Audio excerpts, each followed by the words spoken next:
Okay, we are live. And I'm going to have to say, I might have to quit YouTube because somebody made fun of me on Twitter. And it really hurt my feelings. So uh, it's uh, it's getting deep. It's really getting deep. But my snowflake feelings were hurt. So I might have to quit Twitter and get off social media. Sorry, guys. I got to do it. I just can't handle all the insults. But maybe I won't. Maybe I'll keep doing this because it's kind of fun. I actually enjoy this. Uh, thanks whoever is joining me now. Let's see. I didn't do an intro or anything. No, what is that? Hang on.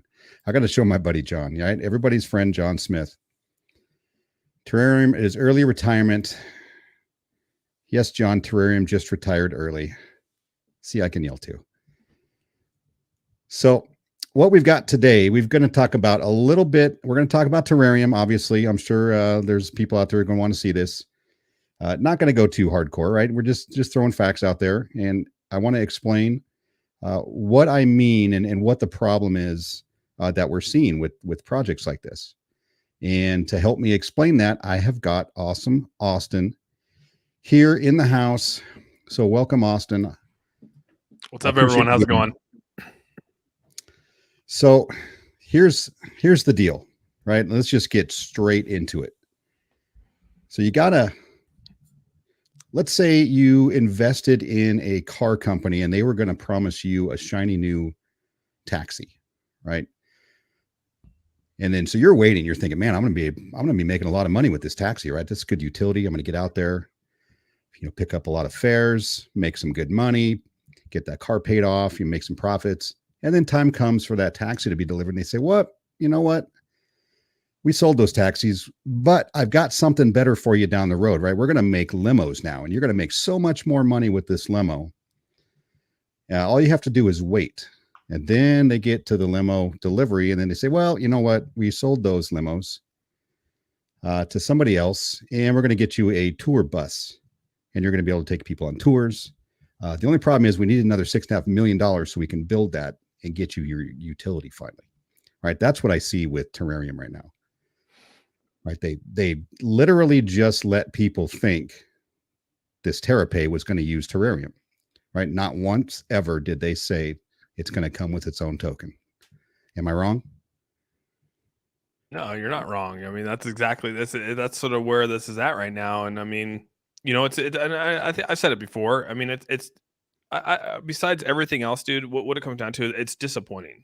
And that's what it is. And people can say whatever they want about that, but when you have high hopes on a project and they don't even finish what they're doing, and they say that they're still going to finish, like they're still going to finish some things, but in all reality, I mean, you don't go put your energy in something else now. I get what their intentions are, but why would you go create a whole nother token for it? I haven't understood that. And I mean, CZ obviously doesn't even understand it. So, is he just a fudder too and a rat as well because he doesn't understand it? Or, I mean, it's really weird, dude. I'm not going to lie. It's super weird. Good morning, Husraya. John Smith, you're always welcome here. I know there's lots of FUD going around, so yeah, I don't mind. Serenity Nails, just monkey talk, trash about other projects. You know what I'm thinking? I'm thinking about getting a clown face maybe for my next live stream, since I'm a clown. Somebody, Austin, said I was your bitch on Twitter today. So interesting. Yeah, I know. That about sums up the Terror Tribe right now. So, and that's just sort of the way it is.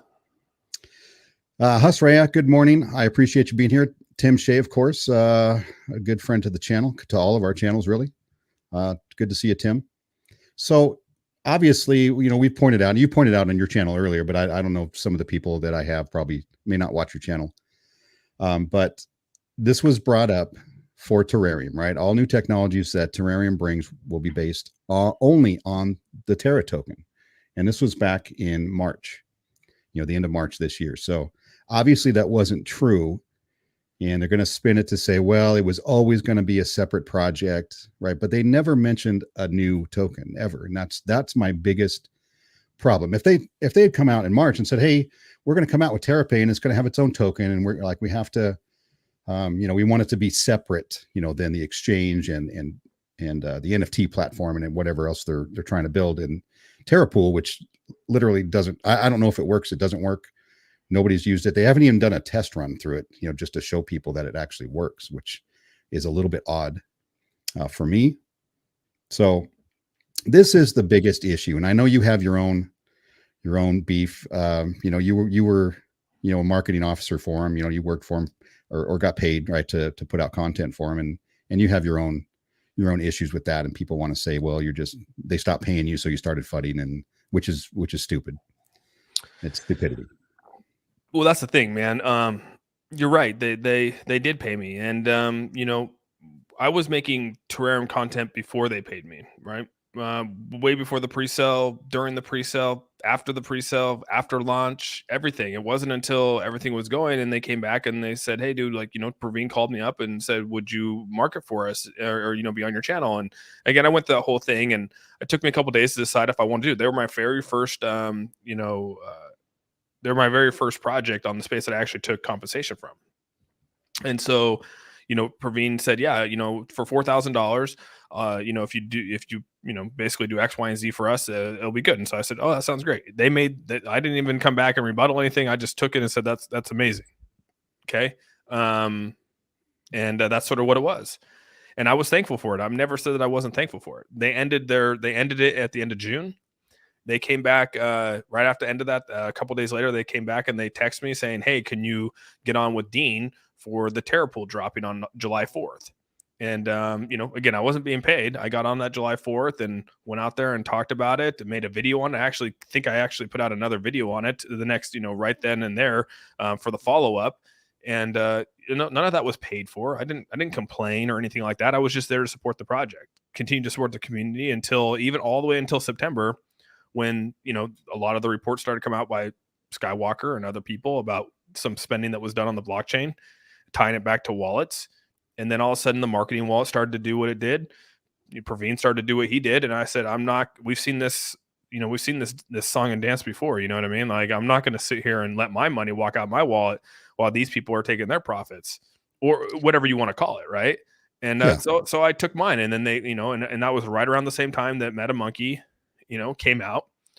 And it just started. There was a beef that got started because Milton was basically calling me a liar, and I had to say, and I called him an asshole, and he got really upset about it, and that started this whole thing that we're in right now, because he was trying to basically say that that he was calling me out on what I said I did. He said I didn't do, and so I had to show proof, and here we are today.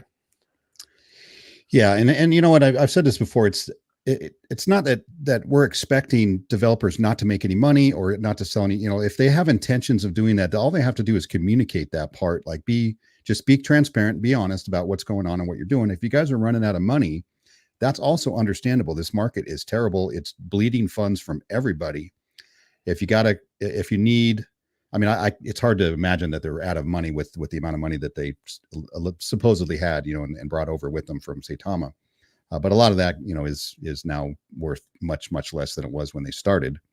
Well, they've also liquidated wallets. I mean, like I said, this is according to Skywalker on his looking at the blockchain. I mean, there was a lot of liquidation that was done.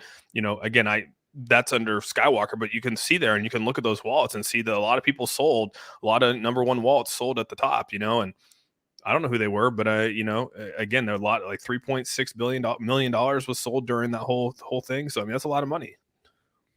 Yeah, and it's hard to see. I see, I've recently talking about this, and obviously it's becoming more apparent, as this bear market drags on, is that how many of these companies, and I'll call them companies because they're businesses, how many of these companies are going to last? How many of them have started over this last year, maybe 18 months, and are gone? Like 99% of them are gone already, or are at such a low level that there's probably no coming back for them. I think that Terrarium sees the writing on the wall with the centralized exchange, and they know that how hard it probably is to run a centralized exchange. And then seeing all the stuff that's happening over the last couple months with centralized exchanges, including Celsius and Voyager, and I mean, we can go down the list of all of them. Now you got BlockFi, now you got FTX. I mean, it's not been an easy road. On top of that, dude, like, there's been so many other small, cryptocurrency exchanges out there that have collapsed this last 6 months since the Terra Luna thing.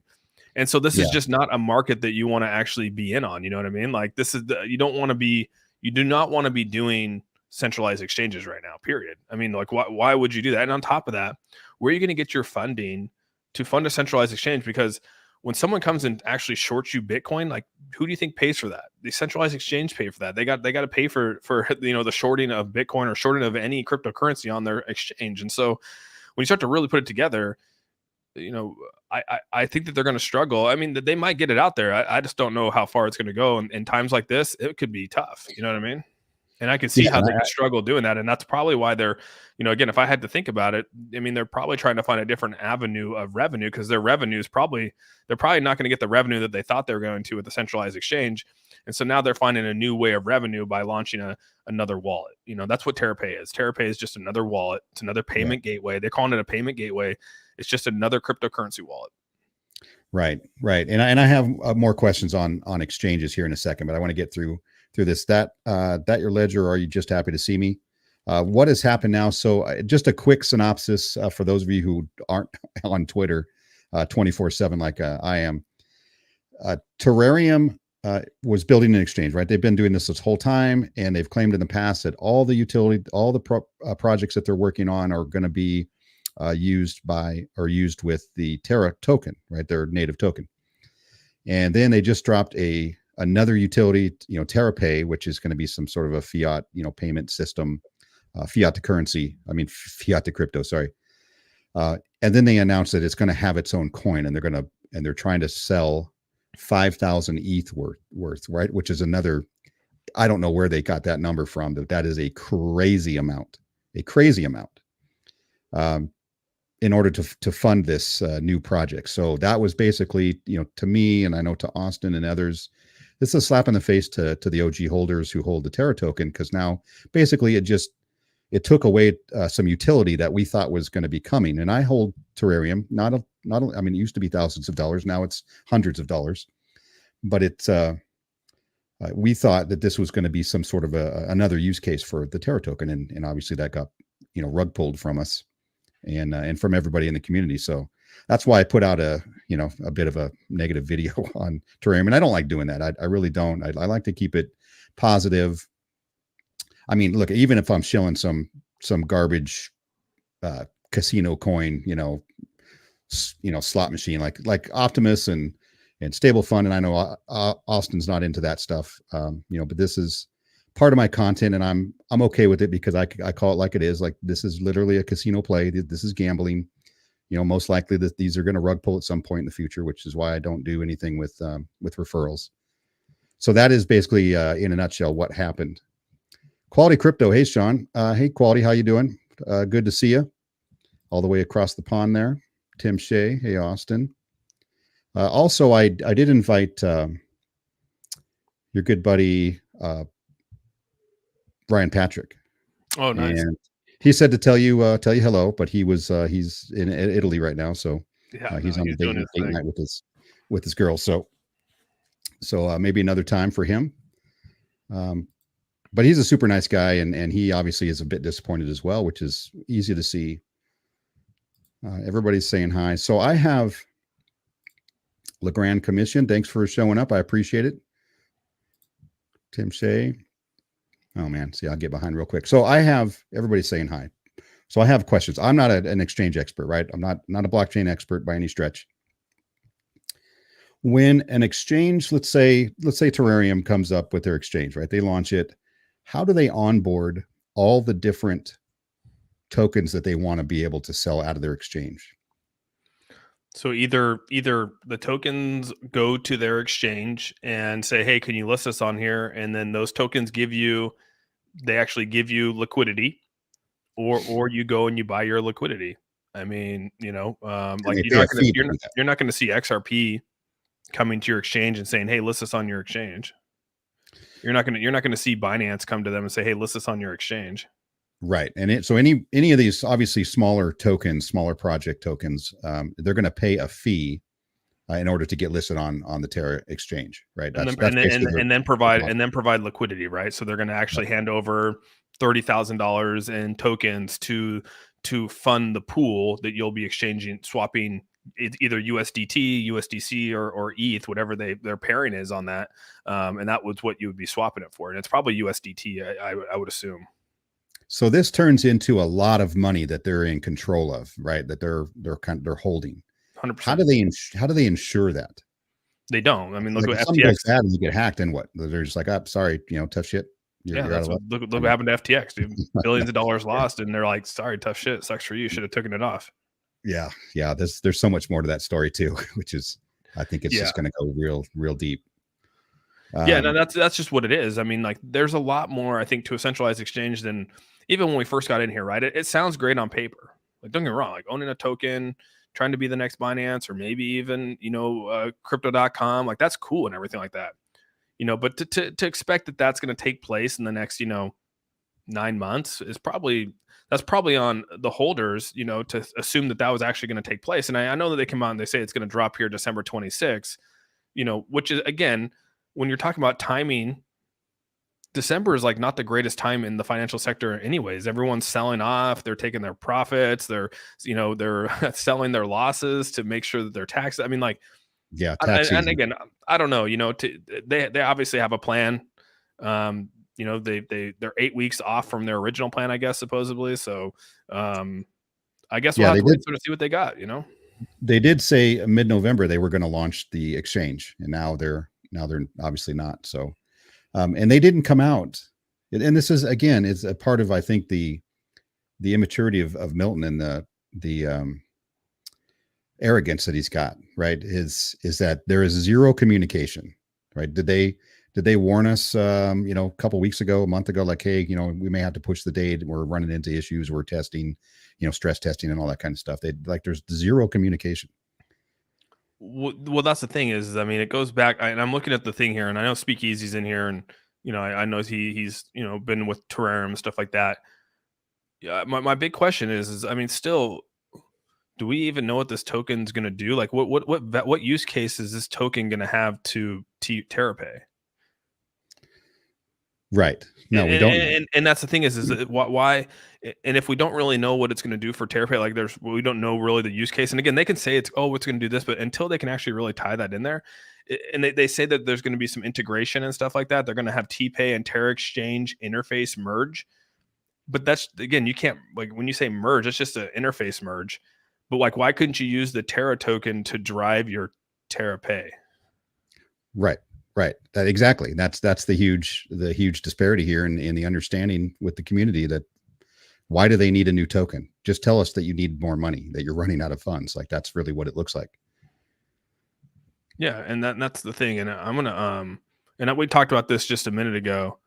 I'm gonna share my screen with you, but I just want to say, I mean, like, people are saying like that this is like not in the roadmap, right? Well, so they have the Terrarium card. Right. And they go down, they talk about all your stuff you can do with the Terrarium card and how it's going to interact and have this payment gateway and do this kind of stuff. And this is in their original white papers. This is Terrarium's original white papers right here. How is this any different from this? So now they're going to have different cards that are competing against each other in the same ecosystem. They're going to have different Terra apps that are competing with each other.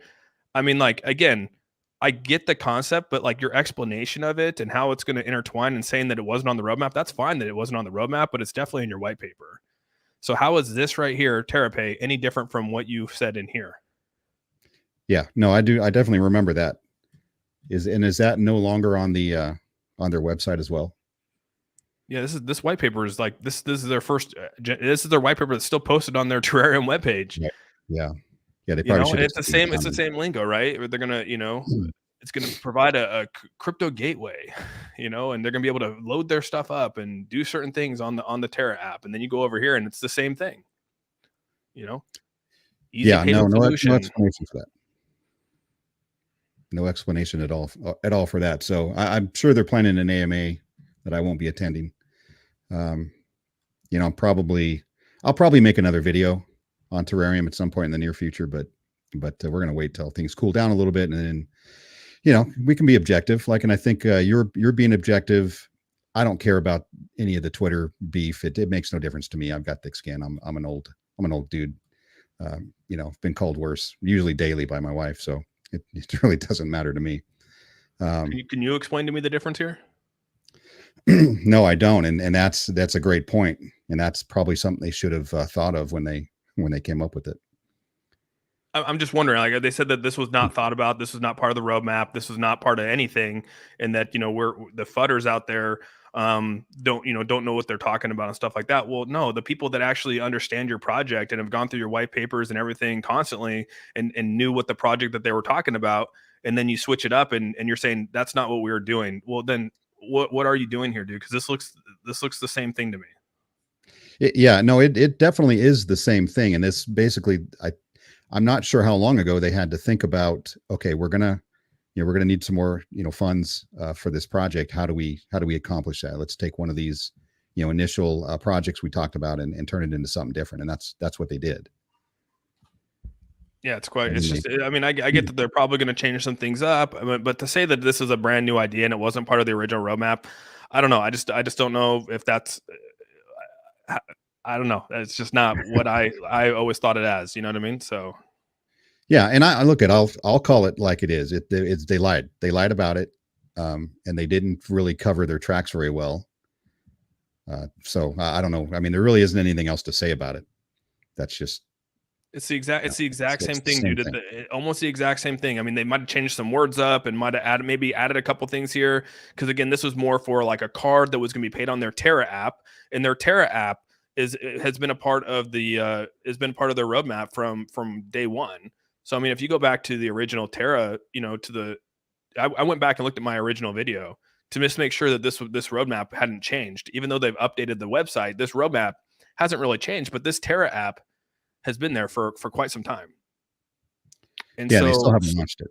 so is this a different app now? Is this going to compete with Terra app, or is this Terra app that's now going to have Terra Pay and Terrarium card? Like, I mean, like just again, I feel that's where I'm saying I feel like they're just throwing darts at the board and hoping that it sticks, and then trying to explain it to us that hey, this is something we already thought about, way down the road, and it wasn't on our roadmap. And it's like no. When you start to look at it, Terra app, you open up your white papers, it shows a Terra app with a Terra card. Now you got a Terra Pay app with a Terra Pay card. Like, what are we doing here, man? I mean, let's. If it looks like a duck, quacks like a duck, it's a fucking duck. Like, let's be real. Yeah, they took two utilities and just put them together and then threw a coin at it. They already had in an existing white paper for Terra.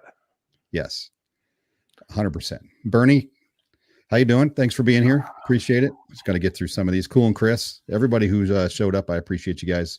If I don't catch everybody, then I apologize. You can bash me on Twitter. Cool and Chris. Luis Alvarado. Hello. Thanks for coming back. I always appreciate you showing up. You in Puerto Rico. Hopefully everything is okay down there. Hope the weather's good. Dr. Rev, what's going on? Drew. I was hoping that Speakeasy was still here. I would love to hear his rebuttal on that. Dr. Rob. Space Chick. Hey, Space Chick in the house. Thanks for showing up. Appreciate the support, everybody. I'm just trying to get through here and see if we got any questions.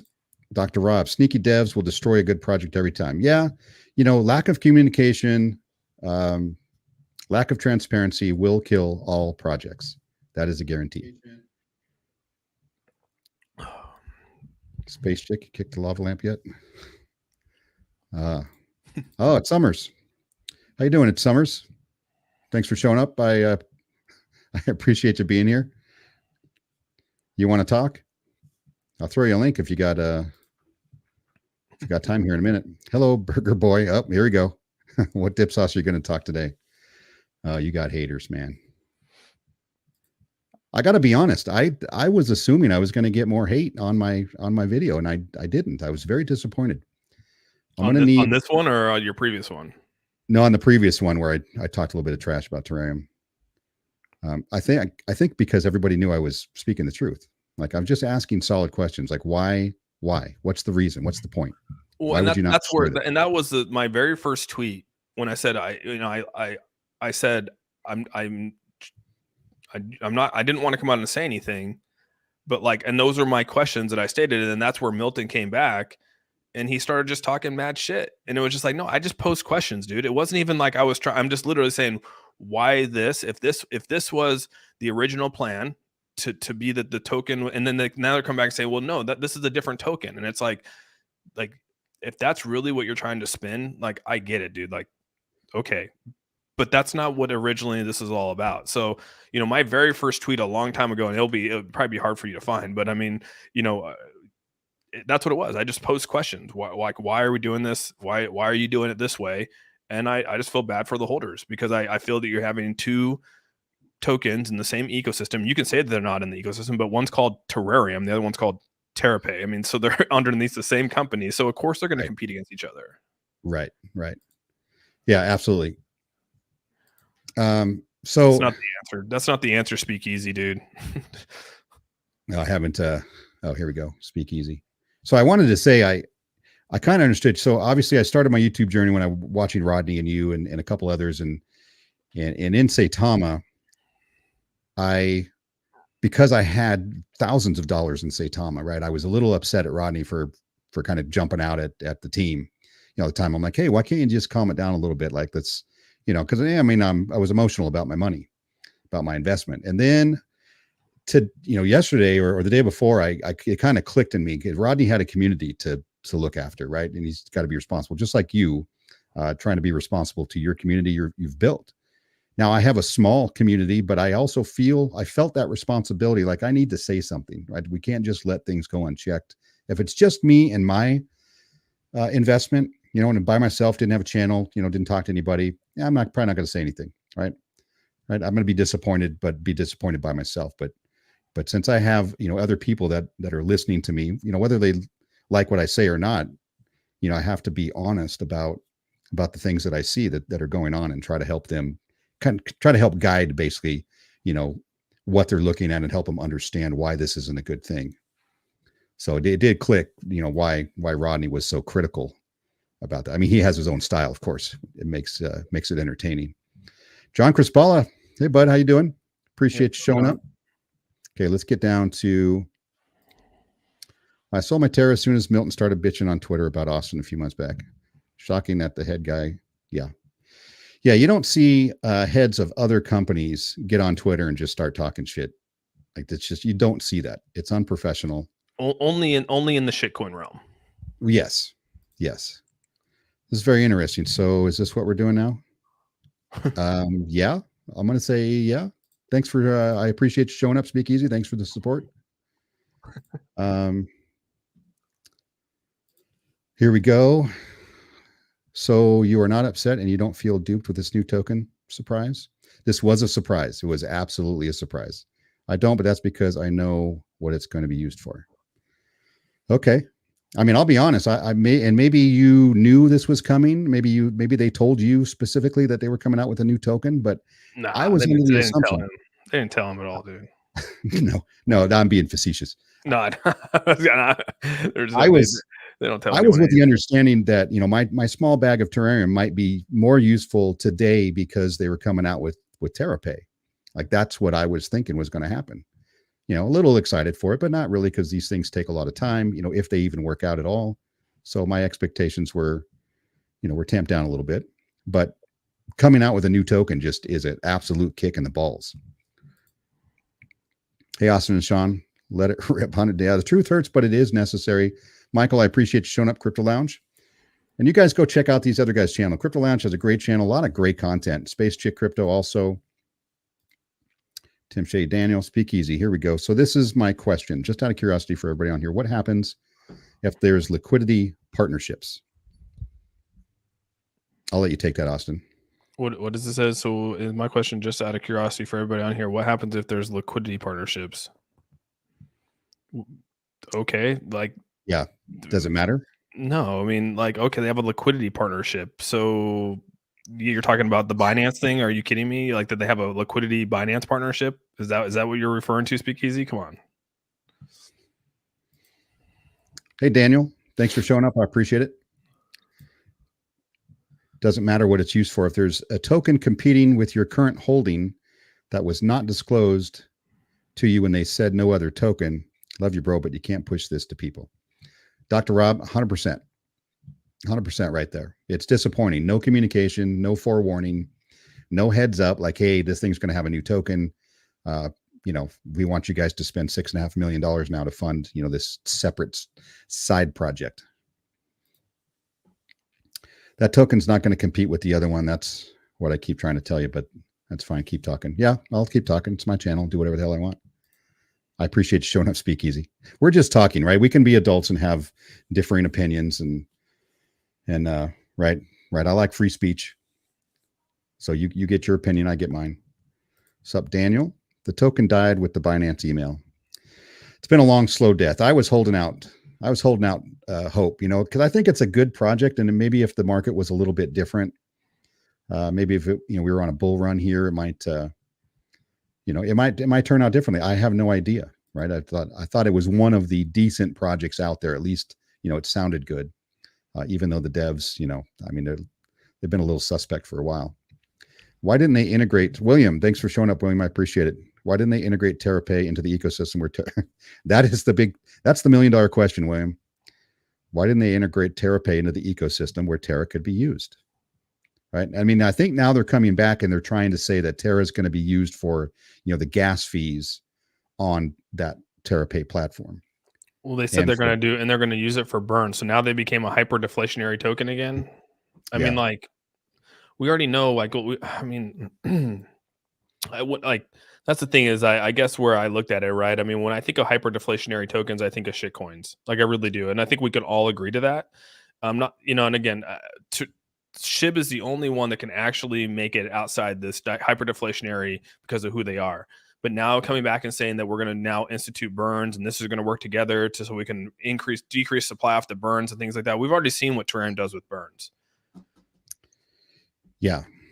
I don't know what you want to say. I mean, we've already seen massive burns. You know what I mean?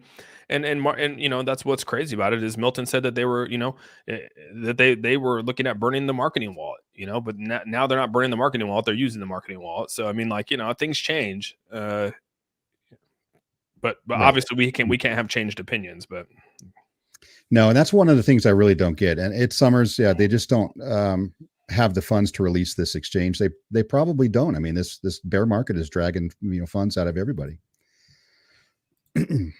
Speakeasy, would love to talk to you on the phone to understand you, bro. Dr. Rob, do you have TW? Selmo Fudd. Hey, I appreciate you showing up, Selmo. Thank you. Hope your Saturday is going well. My Saturday is going pretty decent. The weather's kind of cold. The winter set in now in Idaho. Getting a little bit colder. High space chick. So the question I have, and this is for everybody in the community, in every community, right? Why is it expected if you say anything nice about a token, or if you hold a token, or if I cover a token on my channel, in a positive manner, that somehow that means I can't ever change my mind, right? I don't get this mentality, right? Things change. I heard your earlier stream, Austin, right? As the situations change and new facts come in, right, you form new opinions. And this is what we do as humans, right? As reasonable people, we can do that. Yeah, and I think we have a right to do that. I mean, like, there's things change, new information comes out, you adapt to that new information, and you make a decision what's best for you. And again, what changed my mind was that there was the marketing wallet and Praveen selling their private wallets. I didn't want to be the exit liquidity for it. And on top of that, Milton, is an asshole. Like, why would I want to support a project where the guy is literally off the rails? Yeah, I obviously don't know him, never met him, never talked to him, but I can only judge somebody by their words and their actions, and his words and actions don't add up.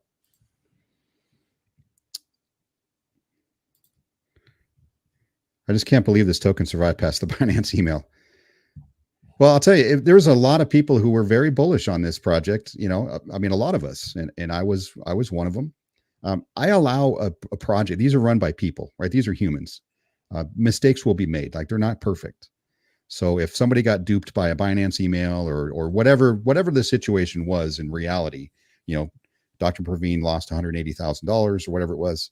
They're allowed to make mistakes. This is going to happen, right? MetaMonkey AI, run by humans, they're not going to do everything perfectly. You have to allow for some sort of mistake to be made, and forgive them, and they can move on as long as they're upfront and honest about it. I don't mind mistakes being made. This is not a mistake, right? Them listing TerraPay with their own token is not a mistake. But I get what you're saying. Terra's a bunch of liars. If you believe a word, yeah. Well, I did believe them. I try to believe in anything until I have a reason not to. They don't need more money. It's not for Terrarium. Well, I mean, I don't know. That's, I mean, a $6.5 million token sale, right, at current price seems, I don't know, seems suspicious to me. But maybe I'm just a pessimist. I am a pessimist. Let's be honest. I'm a pessimist. Okay, Dr. Rob, he's going to DM you his number. Let's see. Bottom line here is they need more money, and TerraPay is it. Yeah. I mean, that's my assumption, right? This is speculation. I don't have the proof of that, but how far do you think they're going to go? Isn't this thing going to launch in like 4 days or something? How much ETH do you think they're going to get for that token, Austin? Oh, I think out of pride, they'll probably fill it up. They'll probably put their own money in there and do their own thing to make it show that they raised $6.5 million.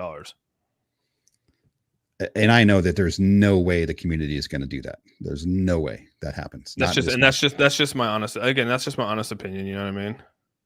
Yeah, no, I got you. Good point, Austin. 2 cards. WTF. They're using the crypto community for money with their fundraising. Why don't they get a business loan or VC? Yeah, and Austin had excellent points, right? It's the card and the app and the Terra app, right? Those together basically equals TerraPay, right? That's basically what they did.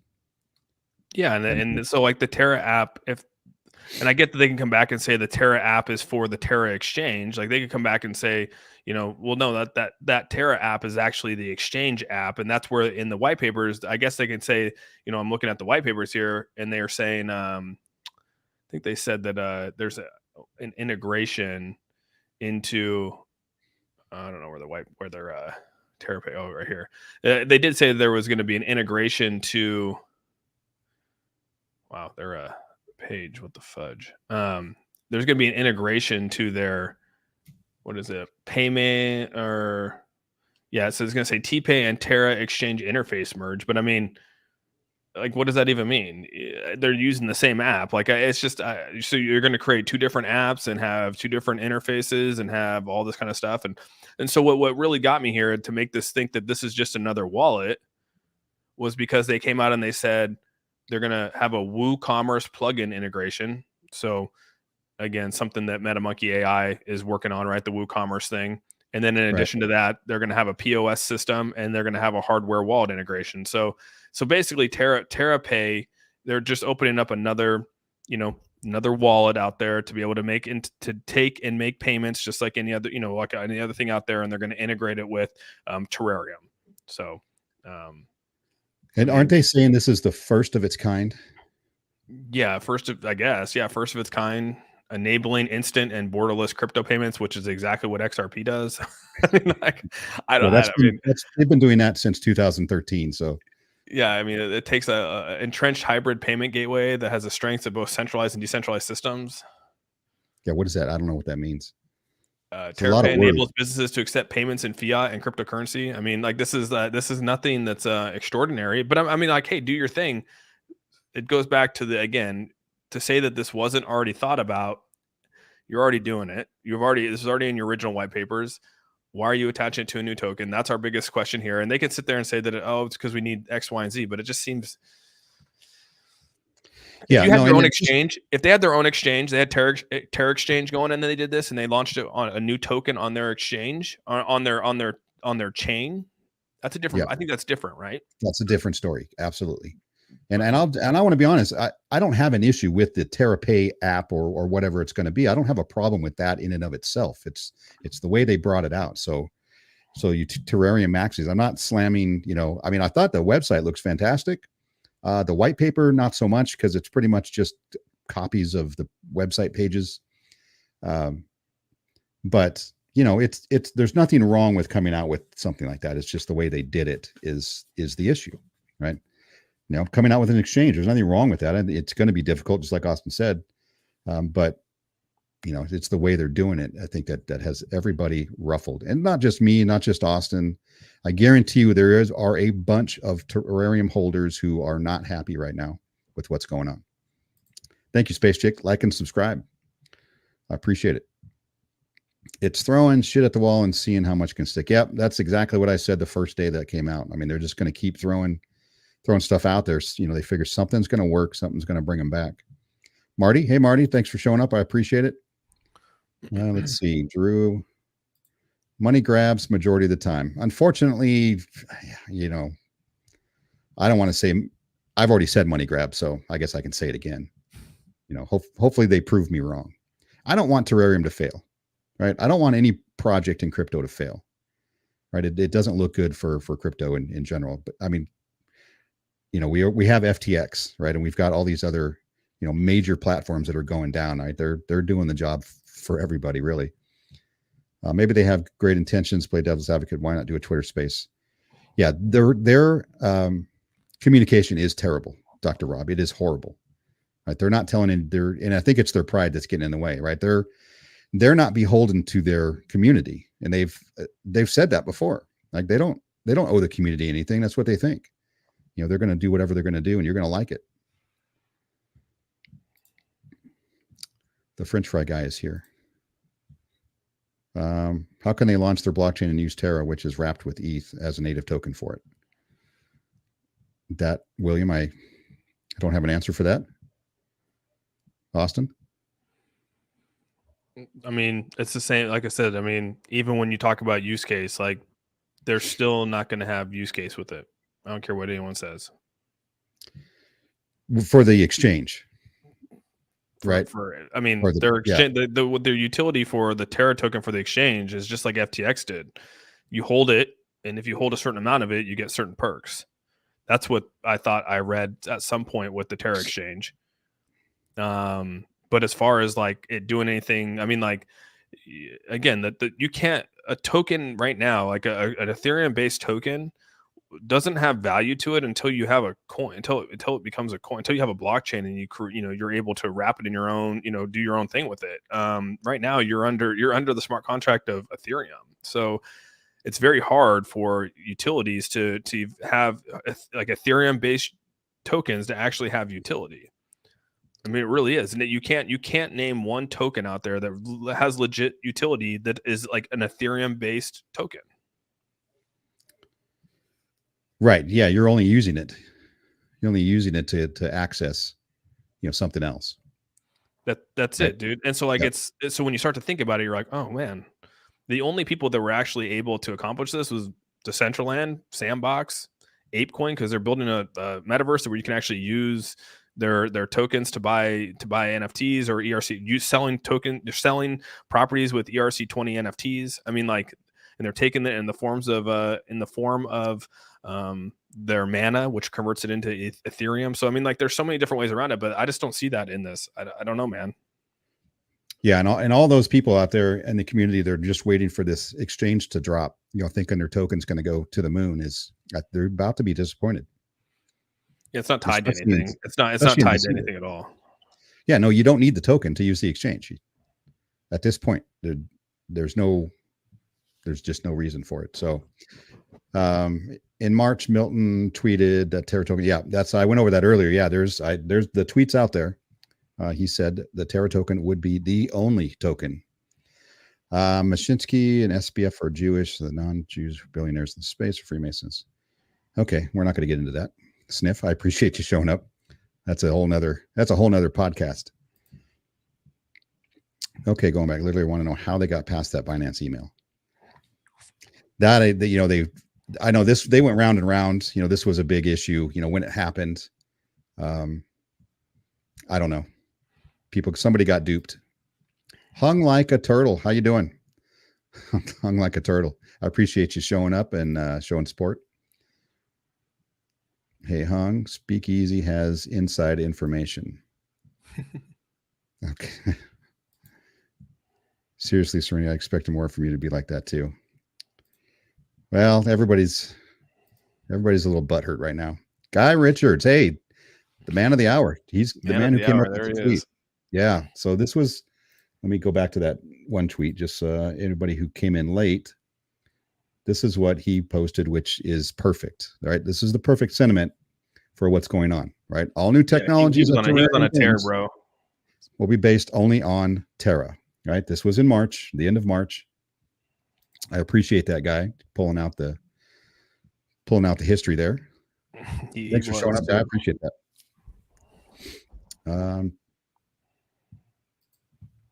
So we gave them a pass. Yeah, they were given a pass, and like I said, I didn't dwell on it. It seemed odd at the time, and you're thinking, no, these guys are smart. Like, how did they get duped? You know, these are doctors and a pilot. I mean, I don't know how smart you have to be a pilot, but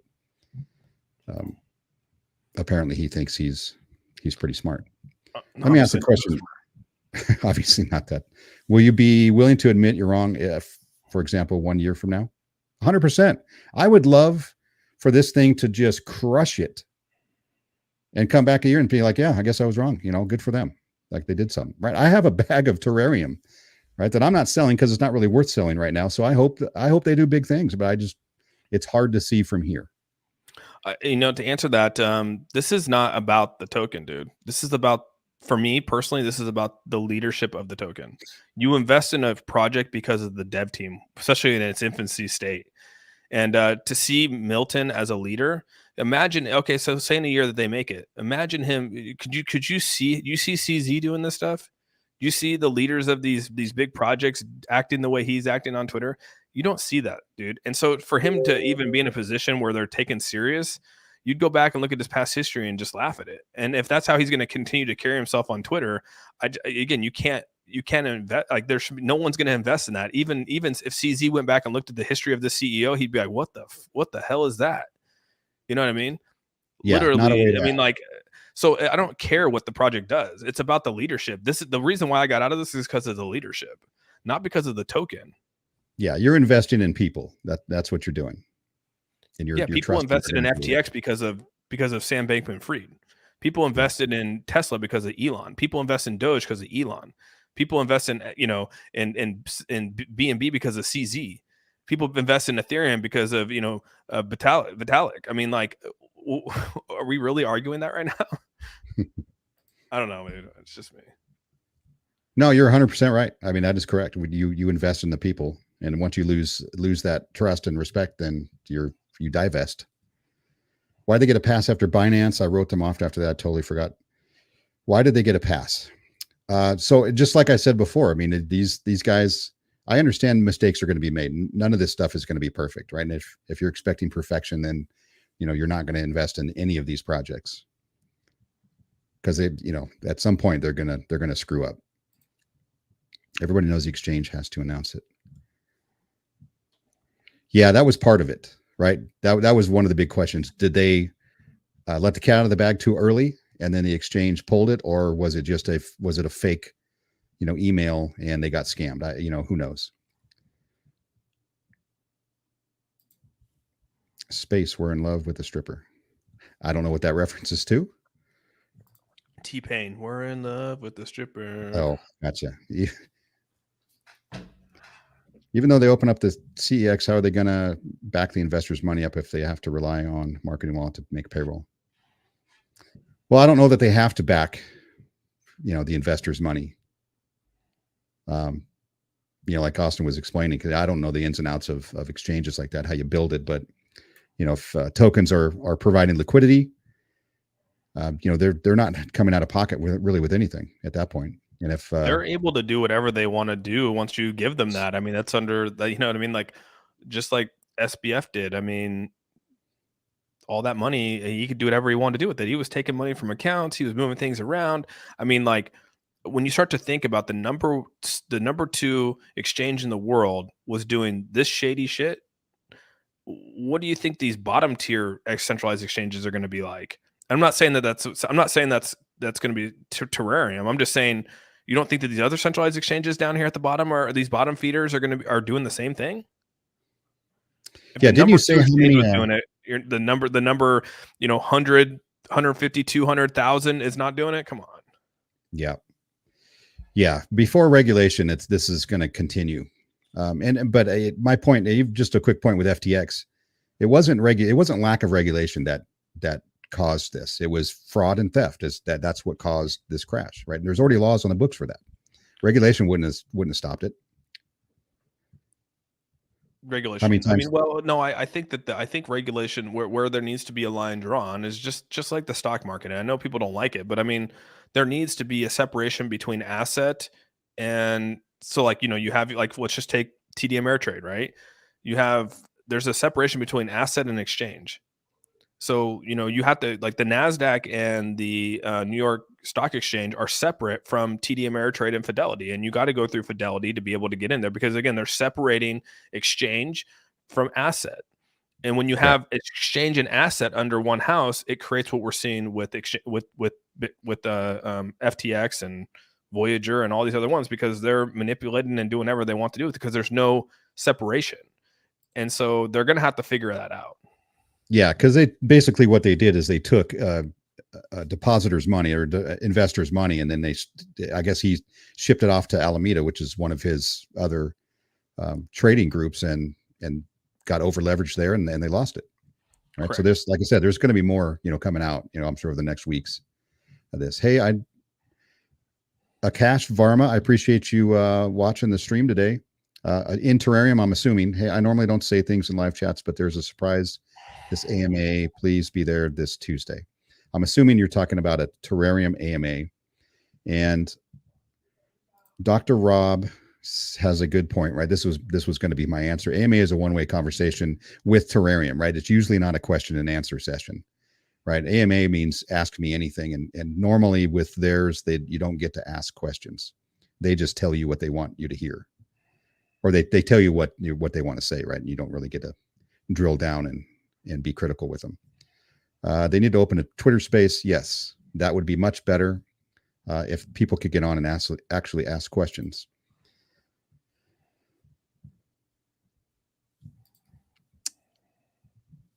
Yep, OPT3. Yeah, there's my, I talked about in the beginning, right? The OPT3 is a, casino play for me.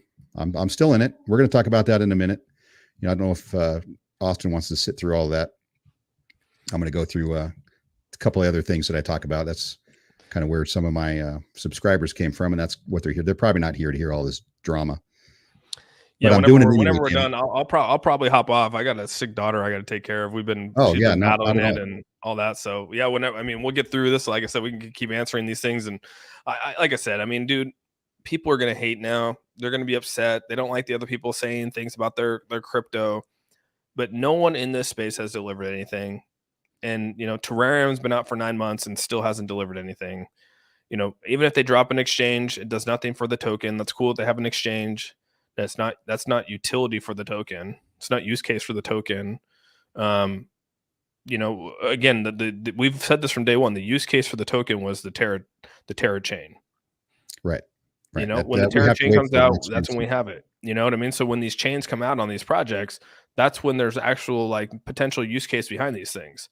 That's what it was from day one. And so, we'll see. They pushed the Terra chain out till I think it's Q3 now of 2023. It was Q2 of 2023.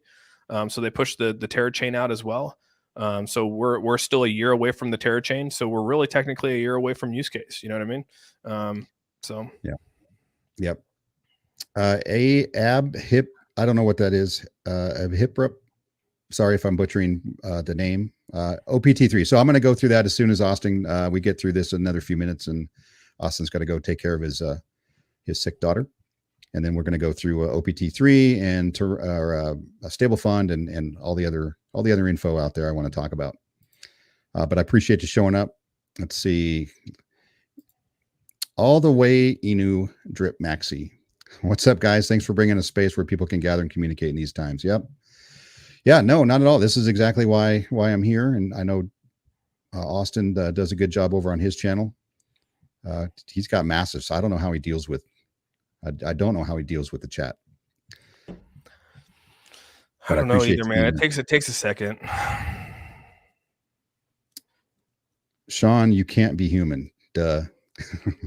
You're right. I need to blindly pledge allegiance to anything I talk positive about, right? For the till the end of time. Crypto high. Let's see any more. Humans are fudders. Yep. And I am definitely a paper-handed fudder. Austin's probably a paid fudder, I think. That whole paid footer thing is so crazy. I never even understood that. You know what I mean?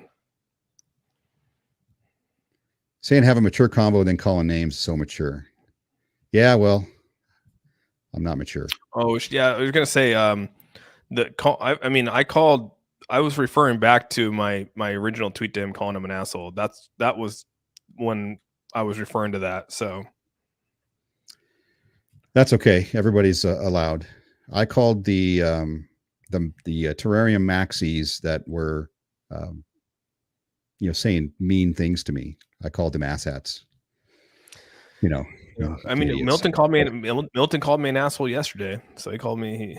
So BTFA, another project that has potential. I know about it, but I got away from it because I didn't really like who was promoting it. So, I mean, going forward, if you believe him, yeah. This guy lied. We had Binance. We knew we didn't. That was a signal. Well, maybe I should have taken that because I would have made a lot of money. That would have been nice until I held. I held because I was emotional. This is the most uncommon project management failure. Leaving such ambiguity flowing in the cloud and not just showing up to clear up confusion immediately. This is their MO though. This is what they do. They create confusion and then take days to address it. As it festers out, on social media and people get all crazy. Joy T, I appreciate you showing up. Let's see. How easy would it be to get your social security number? Asking for a friend. Swampy. I don't know, Swampy. Why would you? How easy would to get my social security number? Yeah, you probably don't want mine. Dr. Rob, 100% mistakes are made in any part of business. If not big enough to tank it, Terra was solid until Terra Pool and Milton communicated on Twitter more than, yeah. Yeah, I agree, Dr. Rob. Exchange always announces first. Yep, not a mistake. Let's see, any more? That's a good one. Ultra rare Milton Crypto Terra CEO V2. Terra, we listened on SATA Pro 2023 Bronze Edition. Classic. Love it. Milton is unprofessional and incompetent. These 2 points are not arguable. Cool and Chris, I'm not going to say anything. I'm not going to disagree. Hey, Rare Milton. Okay. No one will change what the maxis think. Yeah. Yeah. Unfortunately, it's culty, right? We're in this cultish environment on all these tokens. Once these guys get it in their heads, and maybe it's the amount of money they have put in, and they just can't bear, anybody talking negative about it. the only person that put in a substantial amount of money from the get-go was Praveen. I mean, the Praveen holds the entire liquidity. He's actually down. I mean, technically, based off of the money that he put in, he's probably right around where he put the money in terms of liquidity. So, I mean, like, if anyone is stressing it should be him. Yes. I imagine he probably is. What are the taxes on TerraPay? They stand to pocket a lot of money from these sheep. And if they do They haven't announced it. Yep.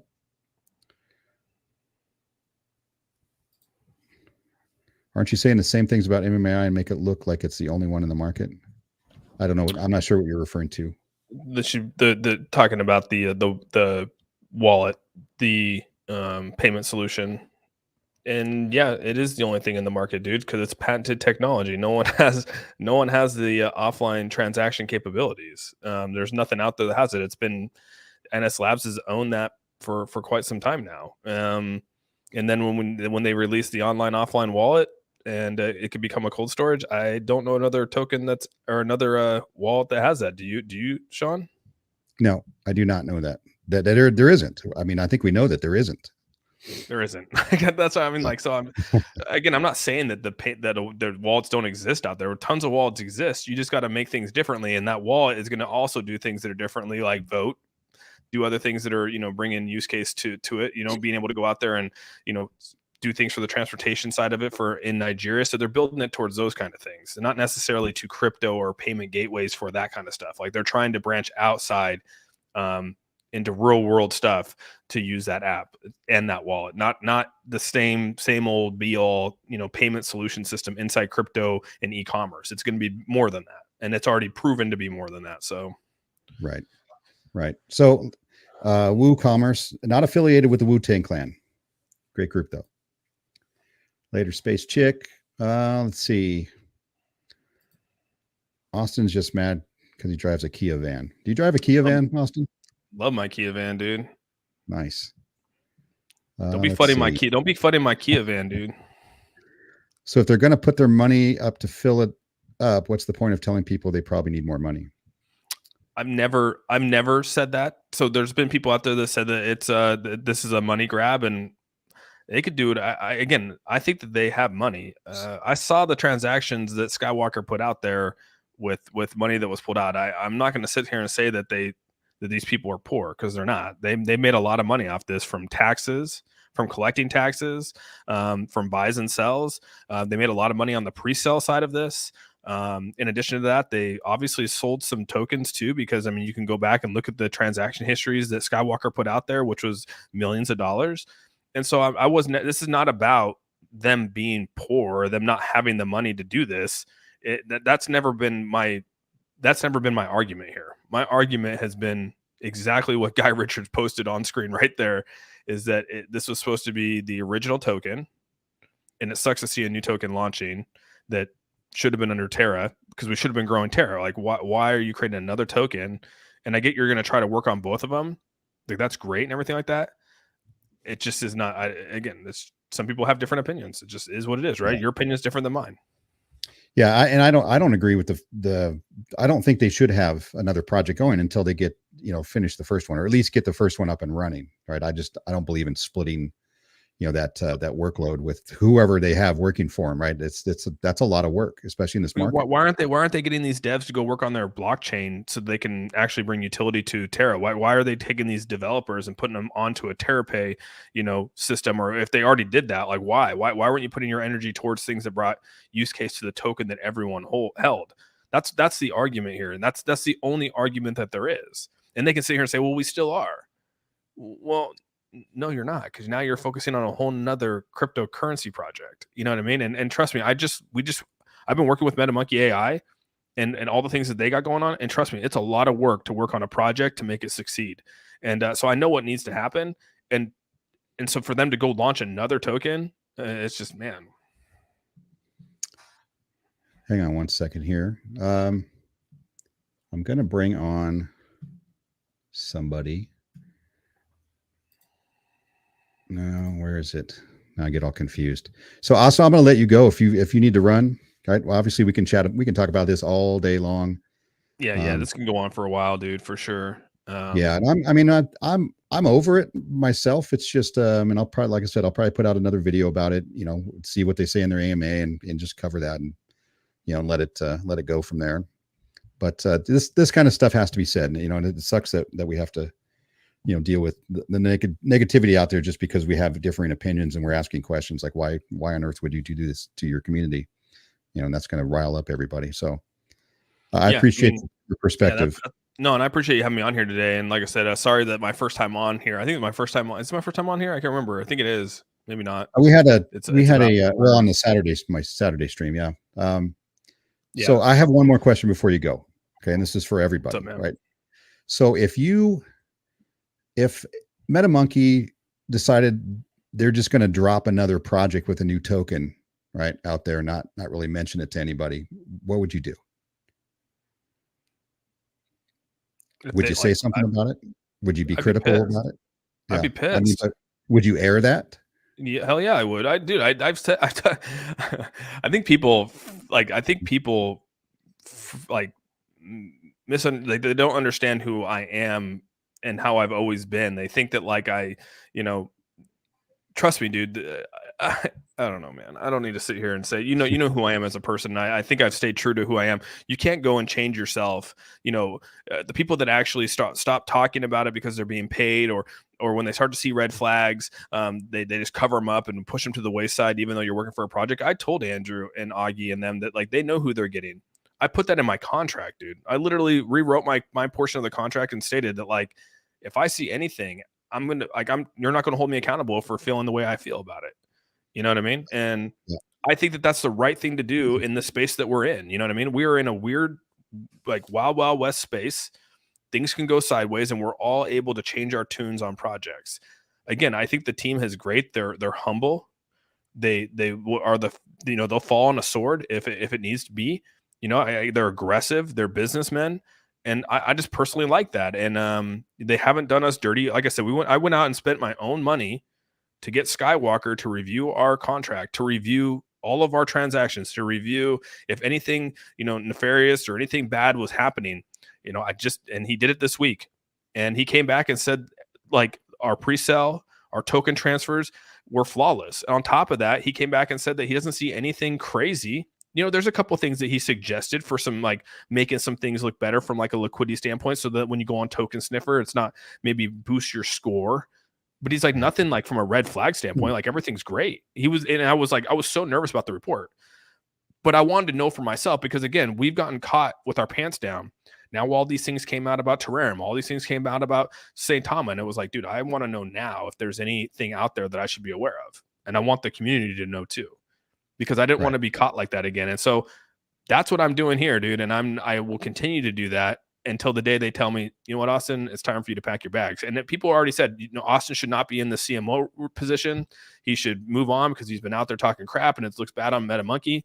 And if people want me to go, I will go, dude. Like, I'm not married to the project here. Like, I want it to succeed. I really like it. I think it's great. But at the same time, like, I'm not going to sit here and be like a handcuff to it all. You know what I mean? Yeah. Obviously that question wasn't for me because I know who you are. No, I know it's for I want everybody to hear that. And I would do the same thing. I get paid a small fee to promote MMAI, and I wouldn't do it unless I believed in the project. But if they did something I thought was shady or I didn't like, I'm going to say something about it. Right. I'm going to voice my opinion because I can do that, and hopefully they can appreciate the constructive criticism, without going all crazy. That's people talk bad about MetaMonkey all the time. Do you see us going crazy on them? Like, I mean, it might be like, yeah, whatever, but we don't go out there and start attacking them. And like, I don't care. Like, you know what I mean? Like that guy, for instance, Terry, him and I are friends. If he has issues with the MetaMonkey AI token, like, that's fine. It doesn't change me like going and liking him or being friends with him or any of that kind of stuff. Like, everyone's entitled to their opinions. It doesn't change me or how I feel about it. I mean, I didn't like BTFA, but Hobbs and I were cool. You know what I mean? Like, it's weird, man. It's weird how people have this mentality. It's that tribalism mentality where they feel the need to like hate people because they have a different opinion on a project. Like, I don't care. If you don't like MetaMonkey AI, don't like MetaMonkey AI. If you like it, like it. And it's just, maybe that's just me, dude. I don't know. But I'm not going to be angry because you choose not to support MetaMonkey or like it. I don't give a shit, dude. Yeah, I got you. I'm with you there. So I just wanted to throw that out there for everybody to hear that this is not a one-way street, right? This is not a one-way street. Sorry, that was a rant right there. My bad, dude. But look at Rodney and Volt, man. Rodney and Volt were at each other's throat for the longest time, and now he's their number one. He's actually their number one trending, influencer for Volt. So I mean, things change, you know what I mean? And it's okay. Yeah, no, I got you. All right. Well, listen, man, I do appreciate your time. I appreciate you too, man. Thank you for everything you do for MetaMonkey AI and supporting me. And like I said, I mean, you've always been, I appreciate, you probably are one of the ones that hold me the most accountable. I love that. You're like, hey dude, where you at, man? I need to talk to you. Like, and I appreciate that. Cause I like to tell everyone, I don't read minds, and if someone has something, like, you got to just tell me what it's up. Like, I don't have time to, I don't, you know how it is. Like, just tell me what it is, and we can get to it. You know what I mean? So I appreciate the hell out of that. And I've been accused a lot of times of being the guy that says the things that people are thinking, but they don't want to say. And I don't, sometimes it's a curse, sometimes it's a blessing. But I'm gonna throw it out there because life is short. Like, I don't got time to dance around this shit. I prefer direct. I just want direct. Like, Like I hate that where it takes like 15 minutes to get to what the point is, and it's like, dude, we could have cut all that shit and just tell me what's up. You know what I mean? Right. Exactly. Appreciate you, buddy. All Thank you so much, man, and thanks to everyone here, man. I'll take it easy, and I'll see you all soon.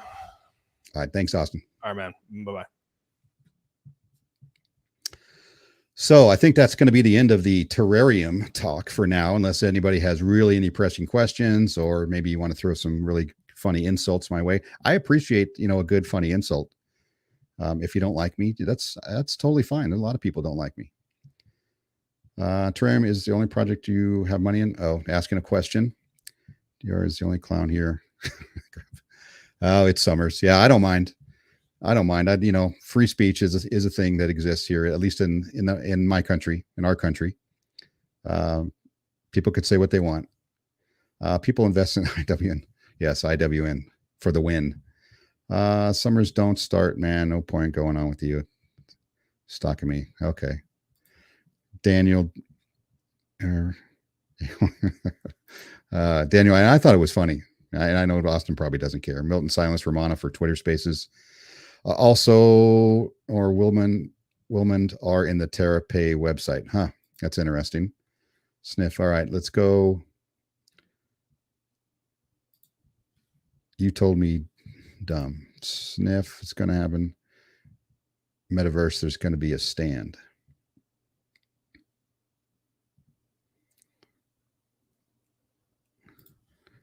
Pull up SafeCoin. It's a Solana fork, has its own centralized exchange. See how well the exchange is doing, and it's been out since 2018-19.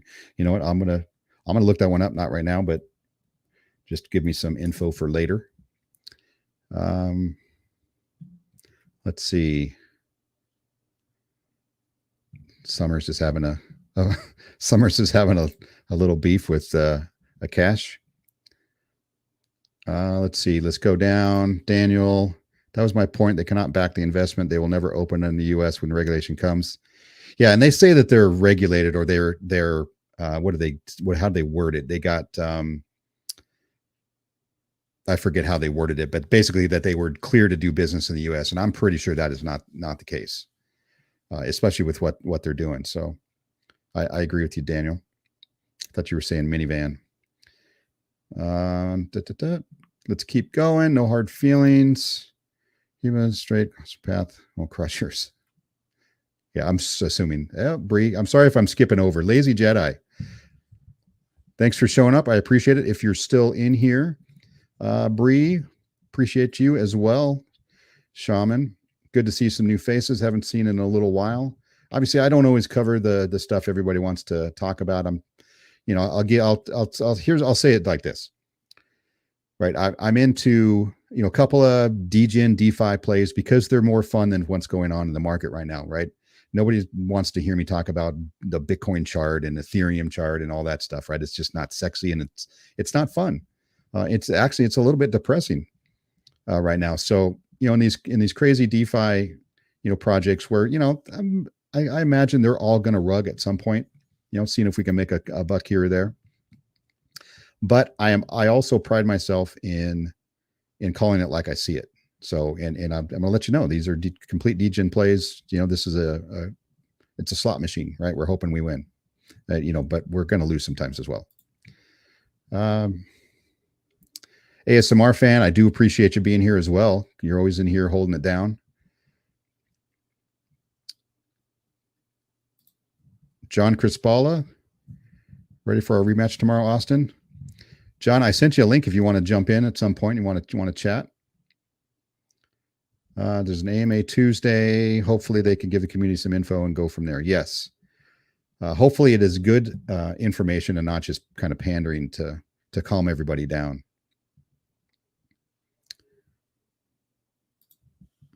You see, the problem is if you hold a mic and a camera, it makes you smarter than everybody else, and every other investor is just stupid, right? I don't know if this one's for me, but I'll go ahead and take a shot at it. No, I'm just a guy with a mic and a camera. I had the opportunity and I took it. I wanted to get out there and meet more people in the space, because in my real life, nobody has any crypto. Nobody talks about crypto. I'm not any smarter than anybody else. I do a bit more research maybe than some, only because of what I'm doing right now. But I'm certainly no expert on any of this. I do appreciate the question. If that was for me, maybe it was for It's Summers. Do an average fan currently. Dude's on a streak. Oh, you must be maybe fantasy football you guys are talking about. Let's see. Where is MMAI is going to be? Yeah, to me, and here's the difference between MMAI and other projects. And it's, MMAI does not compete with Terrarium, right? There's no competition there. They're not the same things. MMAI is comprised of real companies that already exist, right? And so other projects, usually they're having a pre-sale. They want to get money in order to build the business, right, that they're promising you. But MetaMonkey already has that business. They've already been doing business in the AI world for years. That's the big difference for me. Right? And real world utility is what they're coming up with. Okay. Thanks, Austin, again. Appreciate it. So I'm going to go over. Okay, we're finally down at the bottom here. Oh, I got somebody here. John Crispala. Hey, how's it going, buddy? Good. How you doing? Looks like you've looks like you've been out in the rain or something. Is it raining up there? Oh no, it's freezing cold though. Oh. Yeah, it's a little cold here in Idaho too. Yeah, it is that time of the year. Yep, it is. Winter is upon us. Not my favorite time of year at all. I usually get cold about November, and I don't warm up till April. Yeah. Well, for me, I don't mind the crisp cold as long as it's not raining. Yeah, that's why I don't live in Washington anymore. So the rain, the 9 months of drizzle. Yeah. Yeah. So I was about to go over some information. I know we want to stick around. I'm going to go over some StableFund and Optimist if you want to just sit through this for a minute. Sure. Give my my community what a lot of them came for. So those of you who are in or were in StableFunds and you're waiting for version 2 to kick down, or you're waiting for your refund to happen, this is what they've said. Let me go to their Twitter. Basically, they said originally it was 2 to 3 weeks for the refunds, and now they just said it's going to be another 2 to 3 weeks. So they're just basically pushing it back. What does this mean? I don't know. I give my chances of a refund about a 10% chance right now. Right? Who knows what they're doing? If they had the money, which we know they do because we can see the wallets, they could have refunded everybody already. This would have been done, right? There's no glitch. There's no having to set up some complex system to refund. They already had the script running to refund people initially, and some people got it, and obviously most people didn't. So that's kind of what's going on right now, right? The website's still up. That's a good thing. They keep promising a refund, so that's also a good thing. I'm trying to see the positives here in this world of negativity we're currently in. What's the plan with that as soon as they make the distributions on the refund? I mean, is there going to be like a V2, or are they just basically shutting down the program? So they gave people a choice, right? And so here's on my wallet, they gave me a choice. I can either roll my refund, or what would be my refund, into V2, or I could take a refund, but you can't do both. Now, obviously, I can take my refund, and then if I wanted to get into V2, once it launches, then I could still do that. So it's not really. It didn't seem like a legitimate choice to me, right? I'm going to take my money out because I want to know that at least I have control over that, and you guys aren't just still, messing around with it. Obviously, they have a lot of money still in their contracts, or not in their contracts, but in their wallets. So for me, it was just, let me get a refund and then see what's going to happen going forward. Likely, I'm not going to get into V2. Like, it doesn't seem to be a reason, because they're only going to pay, if it goes as planned, they're going to pay 1% a day, 5 days a week. Right, which is still incredible money, right? That's still a ridiculous amount of return. Anything above 1. I mean, months ago, I was hearing 3%, 5%, and even as high as 8% per day. And I just don't think it's sustainable at all. Well, that's why most of those programs aren't around any longer, because it's not. They're Ponzi's. Exactly. They're all Ponzi's. Right. This could But very well have been a Ponzi, as you know what I mean. I have no idea. I don't have any proof to say anything. that's why you say it's casino money, right? It's casino money, right? You're rolling the dice, Yeah. hoping you'll hit craps. Mhm. So for me, that's what I'm doing. But it's still there, right? Everybody still has to wait. I'm not happy about it. Nobody's happy about it. Right. The Optimist OPT3, that's the new one.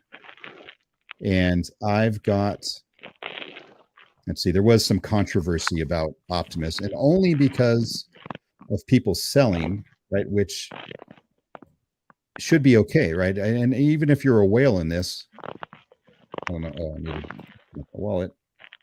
Oh, there it is. Okay, so I'm getting my 1% on my OPT3, my deposits. It's just very small. This was worth more money when I initially started, but the price went down. And so here's the deal. Here's the deal with Optimus. And if you're in this or you're thinking about getting into it, right? Understand that this is also a casino play. This is a high risk, high reward, 1% a day, 7 days a week. But they're paying you in their native token, in the OPT3 token. Right. So if they stop paying you, those tokens are still going to be there. They're just not going to be worth anything because you're not going to be able to sell them. So this is, high risk. Get your money if you're going to do this, and take your profits, right, and then play on house money. That's my recommendation for you. So what happened here was things were going along just fine. It was sitting about $1.50, and then it crashed. Let me pull up a chart here. Let's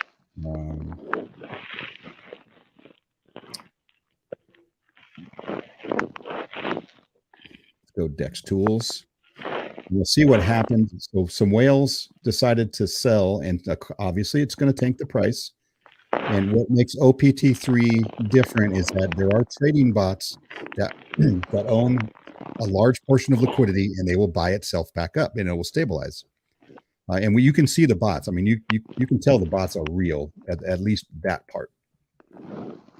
So, Sean, is this exactly similar to StableFund, basically? No, it's different. Let's see. Oh, damn. Look at that. It looks like a rug pull. But you see how, so this right here was the big sell-off, right? What was the catalyst? Something happened here. The market tanked. The entire market tanked. And so people started selling, and there were some whales in there that sold, brought it way down here. I think it hit like 30 cents or 32 cents. And then once it hit the floor, the bots started buying back in. So that's what caused this to come back up. Obviously, once people saw it coming back up, they were buying in also. But the bots are buying, and you can see the bots, right? These are all bot buys and sells. That's supposed to be stabilizing the price, right? That's what it's there for. So let me ask you this, Sean. I'm not no expert at this or anything, but so with the function of these bots, how are these bots funded to begin with? Or yeah, so once there's got to be like there's got to be like a fund that these bots will be able to kind of play around with, right, based on algorithms and stuff like that. There's two different bots. The one bot is the internal bot that holds half of the liquidity of the token and is used in order to stabilize the price and buy it back up when there's dips, right? To try to keep the price, high. Mm-hmm. There are other bots that are trading on MEXC with the other half of these funds that you're throwing in there, right? And they're basically creating their 1% a day or whatever they're making, and they're paying 1% a day, right? We haven't seen the bots. I've not seen the bot yet, but supposedly they're going to be showing those, on a live stream or something here. I think maybe this week. So a similar situation to StableFund, right, where they were going to show the bots, and then they had a problem and everything went down. So this is all based on trust, just like everything else. Right. We don't know who the dev is because they're not doxed. Just like StableFund, just like almost every one of these that you don't see a dev for, right? There's a reason for it. Now, I'm in here just playing because if I can get 1% a day and this lasts for a few months and I pull my money out, then I'm fine. And if I don't, and it goes down tomorrow, then I'm also fine. You know, I mean, I know a lot of people are uh, very cautious about having projects with docs, with the dev team not being docs. But you know, I think if it's a solid project and if it has a very solid smart contract, and that's that's been tried and tested, I mean, I think that's okay because that's more of a governing mechanism that kind of makes it more rug pull proof, so to speak, if it is a legitimate project. Yes. Yeah. Yeah, and then you know what, and these, but there's a particular group of people in crypto, right, that are into this stuff, and they, I think for the most part, people understand this could be a rug pull. This could be a complete Ponzi. Mhm. This could be on tomorrow, right? You got to play it based on that. Right. So, yeah, right, and so like I said before, I'm only into these because the rest of the market sucks, right? Yeah. Sitting around watching Ethereum tank every day is no fun. This is at Mhm. least more fun than that. So this is my opportunity to do something different by Right. keeping it real. But DeFi dude who runs this Optimist platform is pretty straightforward about what it is. He says this exact same things like, "Hey, this is high risk. This could tank. Like there could be an issue with or the market could tank. Right? Anything can happen. So you got to take your money." He encourages people to withdraw. Right? Take profits. Right? Don't just compound blindly every day and then be upset. 3 months from now when it's gone. Like it's just. So he's pretty transparent about that, and that I do appreciate. Um, and he's basically like, hey, it's not for everybody. If you don't trust me or you don't trust project, don't put your money in it. I mean, it's real simple. Go try something different. So that's OPT3 right now. It's getting back up. It was sitting around 50, 60, 70 cents, but it's now up almost $1. Yeah, I think it was over $1 earlier today. So that was great to see, right? That just increases your value of your token. But that's it. There really isn't anything to this, right? You just put it in your MetaMask, which is what I have, and it sits in your own wallet, so you can withdraw it anytime you want. There's no fees. You don't have to recompound. You don't have to do anything. It just sits and builds. Tim Shea, I'm not as militant as about it as for long. You're talking about MetaMonkey, I think, Tim. Still, Sniff, I agree with those well. Whales sold, which caused panic sale along with FUD videos. Oh yeah, that's right. There was a video out by some guy named Drew, who said it was all a Ponzi and all its red flags and DeFi dude was a scammer and this kind of stuff. So and maybe that rattled a few people and they decided to sell, which is fine. I don't have an issue with that either.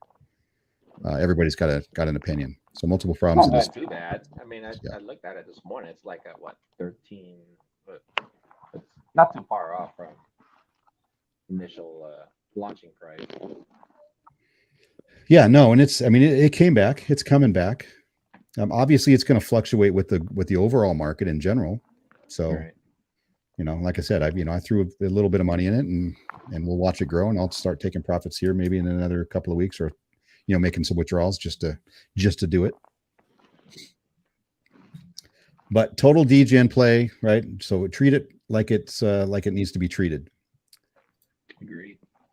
Anybody got any questions about it? Anybody still listening? Anybody still out there? StableFund, we went over that. I'm disappointed. I would have liked to have had my 2,300 Matic tokens right now, but I guess we'll have to wait. Let's see. We were talking about XRP. Oh, gotcha. XRP. Yeah, I'm an extra. If I was going to be a maxi of any token out there, it would be XRP. I think that is going to do very, very well in the future, and I don't know if it's going to be a year from now or 5 years from now, but I got nothing but time. Yeah, I loaded up on BNB the other day. Yeah, I think it was. Is it down? Let's see. It's hovering. It's hovering right now, like in the 290, 300 ish. 282 right now. Yeah, it's on sale. Yeah, I mean, it went all the way down to 250. I was like, whoo. Yeah, I only have a little bit of BNB. I might have 2 BNB, I think. Just be I like the token as well, so I like it. And Binance's stable coin has done well. I haven't heard too much about it or people complain about it. I don't know if they list like what they're backing it with, Binance, what the reserves are. You know, CZ had launched a tweet with displaying their reserves. I didn't really deeply look into it, but he was one of the few other centralized exchanges that were willing to disclose their current holdings or what they're currently backed by. Right. Yeah. Yeah, Well, I think it's gonna be the next trend. I mean, it's all about transparency now. After all this debacle, it's forcing everyone to kind of open up their closets. Yeah, they're going to have to. They're going to have to come out with regulation. The very first regulation they're going to have to come out with is for stable coins, right? That is, I think everybody understands that. Without a doubt, yeah. So everything is going to have to be disclosed, right? You're going to have some, like one-to-one reserves for what you have out there. So, they're going to really have to figure that out. What's the probability of Michael Ray paying everyone's refund at this point? Yeah, that's Drew. That's what I said. I'm saying I'm giving myself a 10% chance, right? I mean, if I've already written those tokens off, if I get them back, that's a bonus. It's going to be a good bonus for me. And I'll probably throw it back into XRP. Being honest, maybe a little more into OPT3 if it's still running. So I was listening to your update the other day. Where were we on Telegram? Yeah, it was Telegram for Pando project. So I want to go over a little bit, maybe introduce some of my community or whoever's still on here to Pando. If you want to talk about that for a minute. Sure. Yeah. I mean, I thought I was just coming on a chit chat with you and hang out, but we could talk about that as well. No problem. Yeah, just a light conversation, Pando. Because I plan on getting a node or maybe two nodes or maybe 2 or 3 of the the mobiles, and to me the passive income side, and maybe this is just a good question for you, for Pando, like what, and this is the future, right? This is in the future. This is not right when it comes out. It's take time to build and get people get eyes on it. So if I've got a node, let's say I got to pull everything up. If I've got a Metatron, let's say, and I'm, here, and Metatron is going to be on server, right?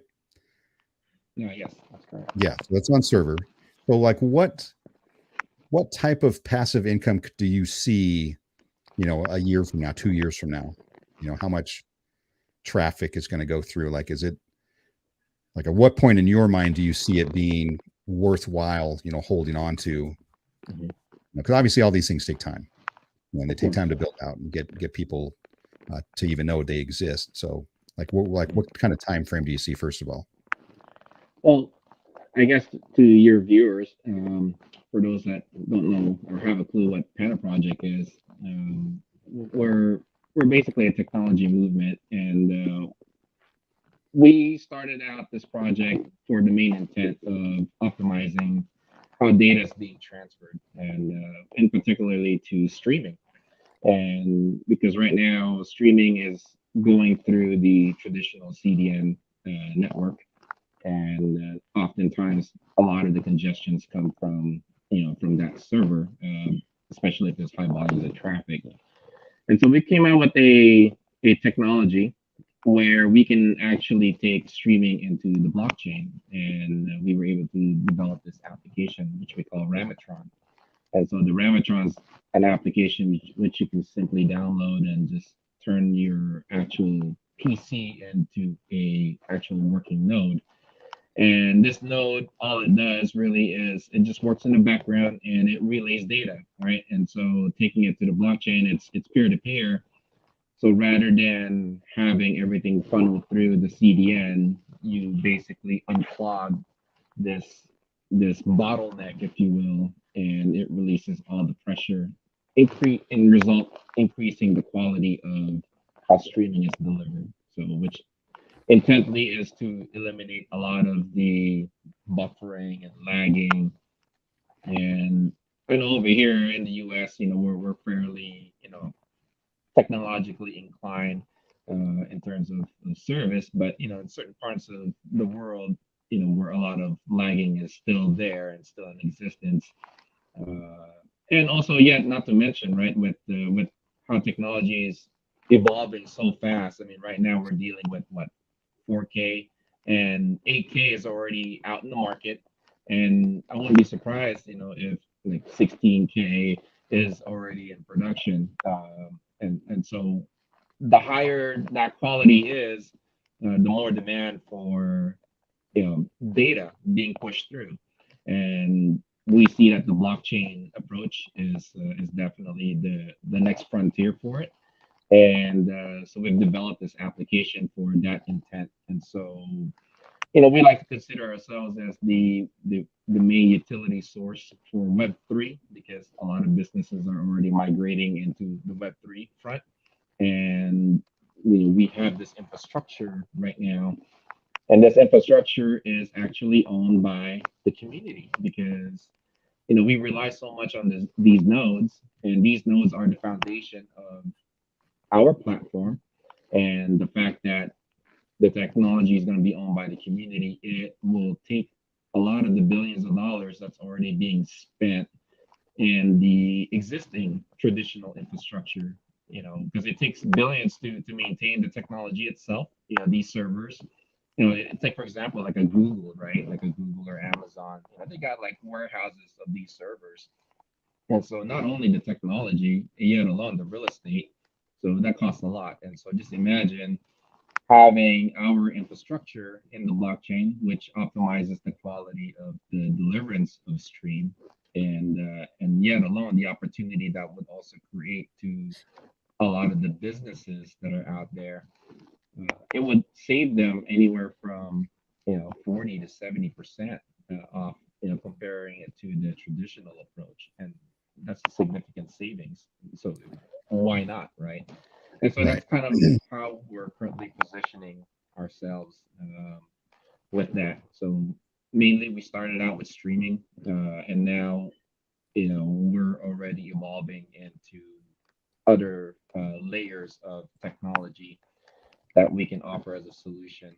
And I was listening to your conversation with Austin, and with us, we're a project that haven't we've been working silently in the background, right? So not a whole lot of people has actually have heard of us, but you will very soon. But Austin was kind of making a remark, like show me a project that has actually delivered, their real use case of what they had intended to do. And I'm actually looking forward to hopefully one of these days to sitting down with them and talking about our project, because we are that one project that we started out with our own blockchain to begin with. So that was our very first move, is to start our own blockchain, which we did. And then we already have our wallets working in place. We already have our application, which is our main utility, which is the Ramatron.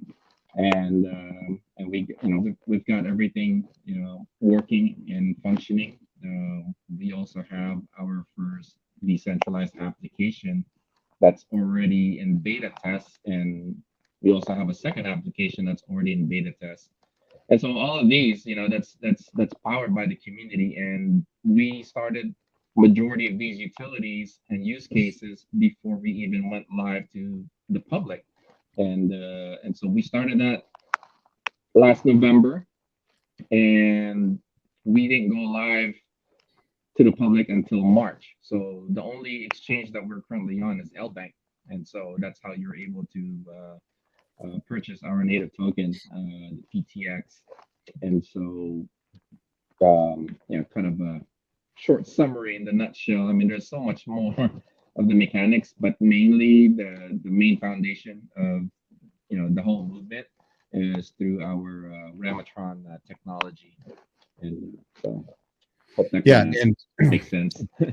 to be fair, yeah, that question with Austin was really about kind of the community meme token space, and Pando is definitely not in that space. Not for me anyway. Like that's Mhm.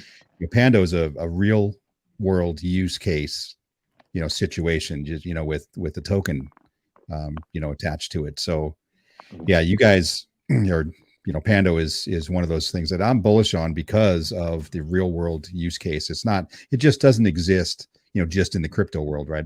Real businesses will be able to utilize this, real people, content creators and such, which I'm going to create, like I said, a video series. I'm working on it now to kind of cover everything individually.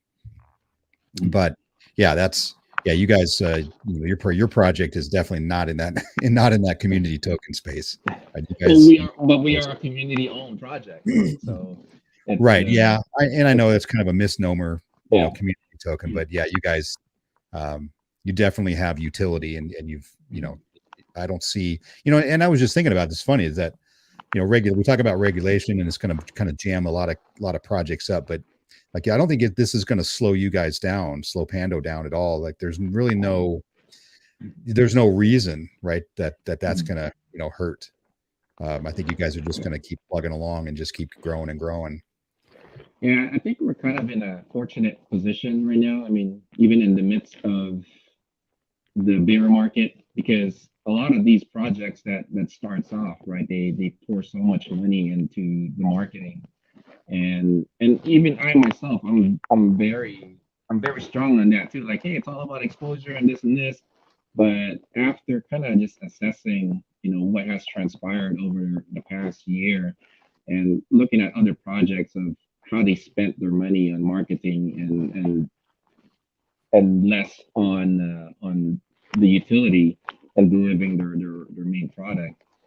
For us, I mean, like I said, I was totally against it because, like, hey, why aren't we marketing? And yet our devs are tripling down on delivering their use case, and which is kind of the main reason why not a whole lot of people has heard about us, because we haven't done heavy duty marketing, other than the fact that I've been kind of leaking it to you guys here and there. But being in this position now, how we've got all our foundation, like from our blockchain, from our applications, and the fact that we've already burnt through our 1.0 mainnet, and we're already getting ready to launch our mainnet 2.0, and we haven't been even out in the market publicly for even a year. It makes me feel proud, being how we're positioned right now, and it just kind of excites me, like when we do make our moves, and once everybody starts to learn about what we're doing, it's just going to make it much more easier for everyone else to take notice. And so yeah, I mean, yeah, we're below our launching price, but we just kept banging at it, and the devs, they're pretty smart, and I mean, yeah, there may be some cultural differences, but yeah, they're all about keeping an eye on the deliverance of what they intended to, and so I can stand behind that. Yeah, that's good. It's always good.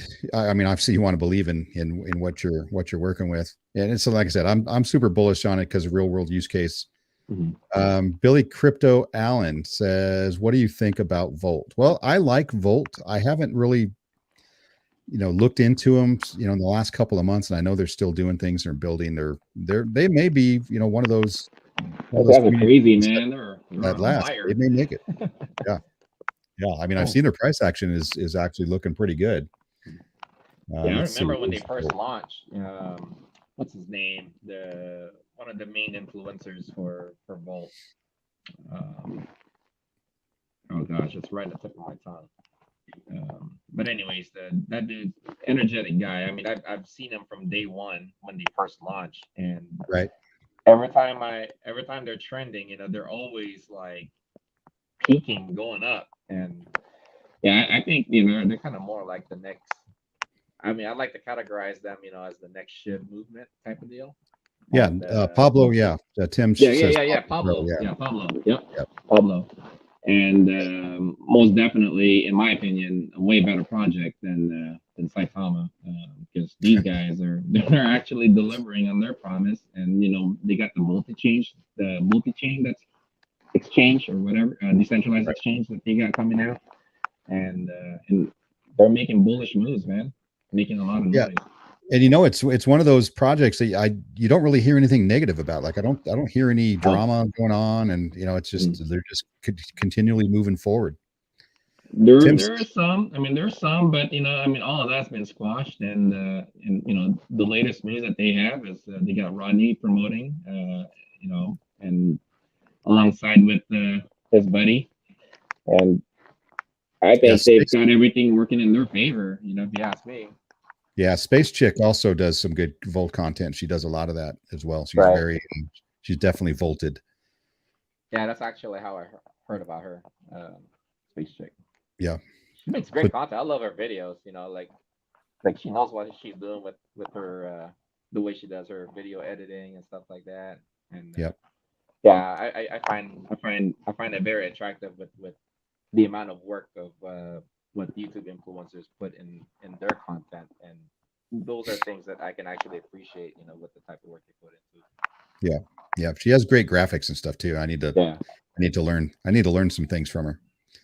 Well, you've definitely improved your game, man. I mean, just watch your videos from day one and looking at you now. I think it's 1,000%. Yeah. Yeah, don't go back and look at my first videos, man. They're terrible. I did that a few weeks ago, and just to see kind of the change, and I was like, oh my God, why would anybody watch that? So Tim Chase says, John C., this is the first I've heard of the use case. I heard Pando project and thought of pandas and NFTs. So John was thinking Pando was Panda. No, Tim, check out Pando project. I'm gonna start doing some videos. I'm currently in the middle of the first one, kind of as a basic overview of what it is. And it's, for me, I mean, it's definitely something in my wheelhouse because it is real world utility, and I'm a utility maxi, going forward. So yeah, Tim, definitely go check it out. Pablo Crow. Yeah. Space Chick. She's great also. Yeah. Elmus, all of them in the community are great. Thanks for answering. Yeah. Yeah. That's one community. I put out some videos earlier in my, when I started YouTube, and I've got nothing but, positive comments and, from the community. So it was always a pleasure. I did well in the V2 launch and still have a nice little bag of Volt. All right, good. Tim Shea's got some Volt. He's volted. Like what I hear. Going to take a closer look. Okay, cool. So John, making some content. Volt content. What's that? Content for both of you. I may have to do that. It's a big.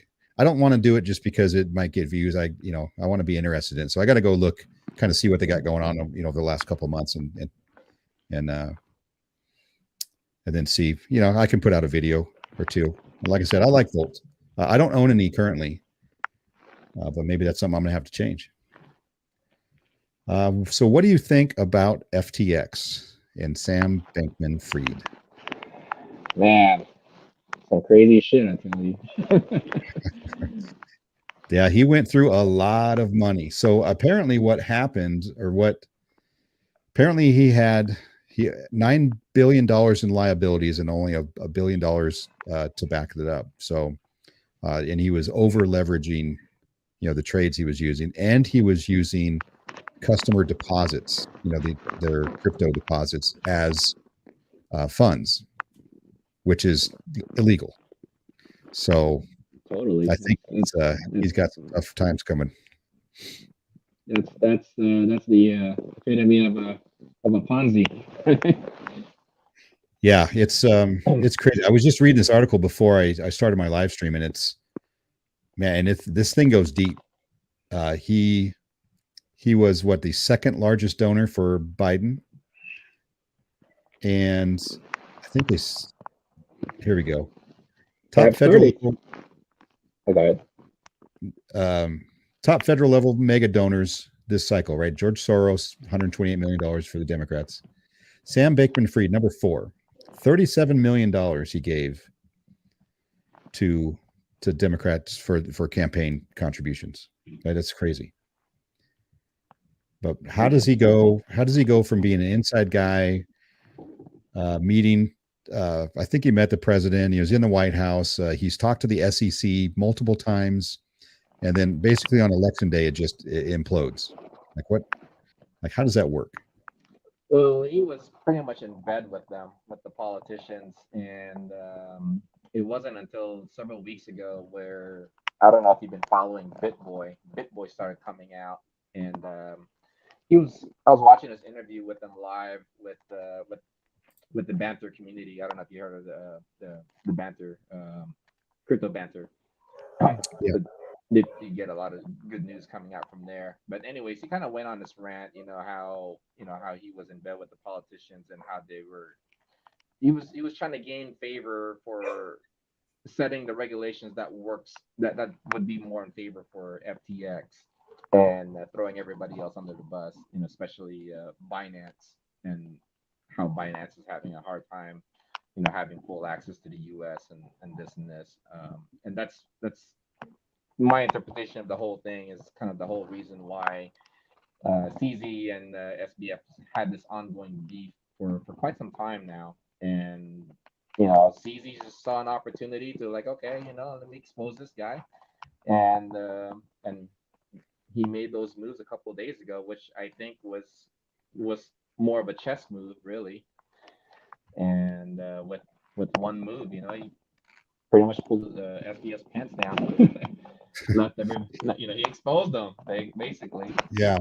So CZ, so basically, so if you guys don't know, so what CZ did, obviously, FTX was, the rumors were coming out that they were insolvent, right? They had obviously that more liabilities than assets on the books, and CZ came out and was like, well, we're gonna, we have a memo. What was it? They signed a letter of intent, which obviously they can back out of, to purchase the FTX assets, right, to kind of help them out, right, to keep them afloat.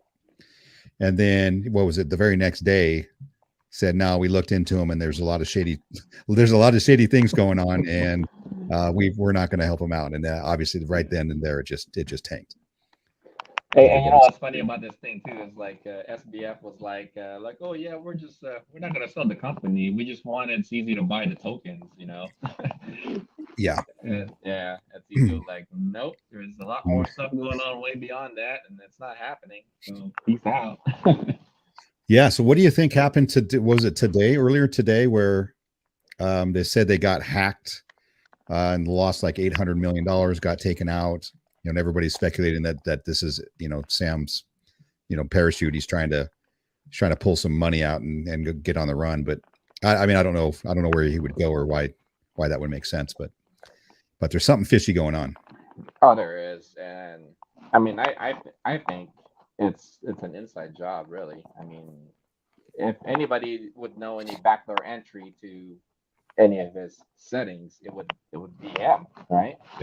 Yeah. And so he could siphon out money and call it a hack. And I mean, just think about the timeline of all this. It's kind of weird, right? Just to kind of have a hack after you file bankruptcy. Like, shoot, let me get my money out.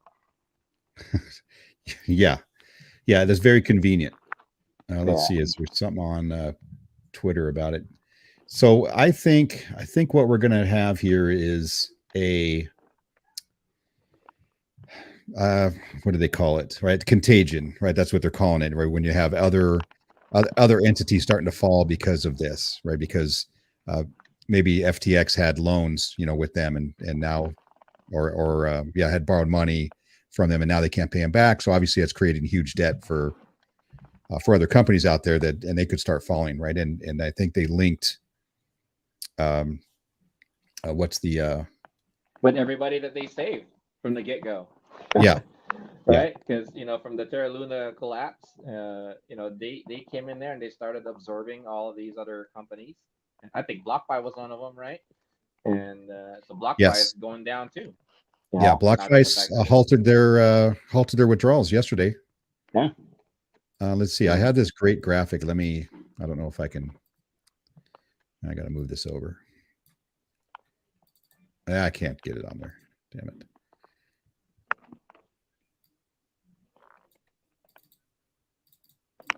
There we go. So basically, this is everything that has been invested in, right? And it goes, obviously, there's a ton. Change up, Consensus, which is the Ethereum Foundation, DeFi Land, Delta One, Solana. Obviously, there was the heavy into Solana, which is why Solana absolutely tanked. Yeah. WonderFi is what's his name? Kevin O'Leary's company. Yeah. And so he was heavily invested, and he got hurt on this on both entities, the international and the U.S. Yeah, and he said, they were saying that, well, this is just the international, portion of FTX, and that the U.S. one wasn't affected, but that's not true because they just filed for bankruptcy for Alameda, the U.S. FTX, and the international exchange. So it basically screwed everything. So there's a chance that all of these could be affected, or so, to some degree. So I don't think we've seen the end of this one at all. I just don't understand, for a kid like this guy obviously he's a smart kid, right? He's only like, what, 29 years old? Yeah, he's young. If you've got the brains to run an operation like this, why not just use it for the betterment of the space? Why do something like that? We're gonna hear in the next days and weeks, about it being a conspiracy, and he was in bed basically with the Fed, and this was done intentionally to bring crypto regulation, so Gary Gensler and the SEC could step in, because he's met with the SEC multiple times. So how is it that Gary Gensler and the SEC missed this? Didn't know that they were over leveraging their assets in trades, but yet they go after Kim Kardashian because she's a huge threat to us. It's more like more of a comeback from their losing position from XRP, so they wanted to implant somebody from the outside and like, hey, let's build you up and let's tear you down and let them come in. Yeah, that's that's part of that's the rumor right now, and I wonder, that's interesting. With rumors, there's always a bit of truth in there somewhere. So we're gonna. This is going to be interesting how this plays out. But they also said it could affect Tether, USDT, and if Tether implodes, we're in for some pain for a while. Like, it's going to take a while for the crypto market to come back from that. That's going to everything down. Yeah, there's exposure to USDT through FTX. So I don't know what asset it's could be affected that could start to depeg it, but that's the word out there right now. And that's kind of the next thing we're waiting. If that thing drops, right, the crypto market's in trouble. Yeah. So I don't know.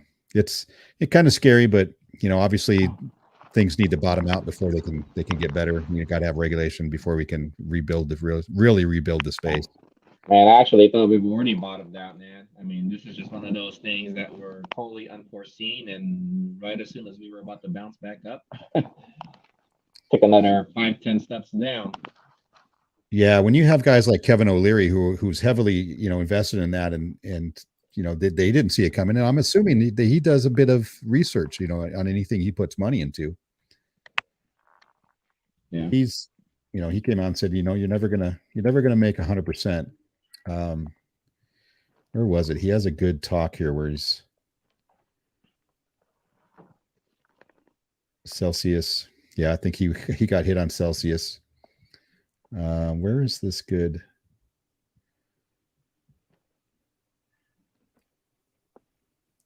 Oh, yeah. If there's ever a place I could be that I'm not going to get into trouble, it's going to be at FTX. Like, this is that did not age well for Kevin at all. Mm-hmm.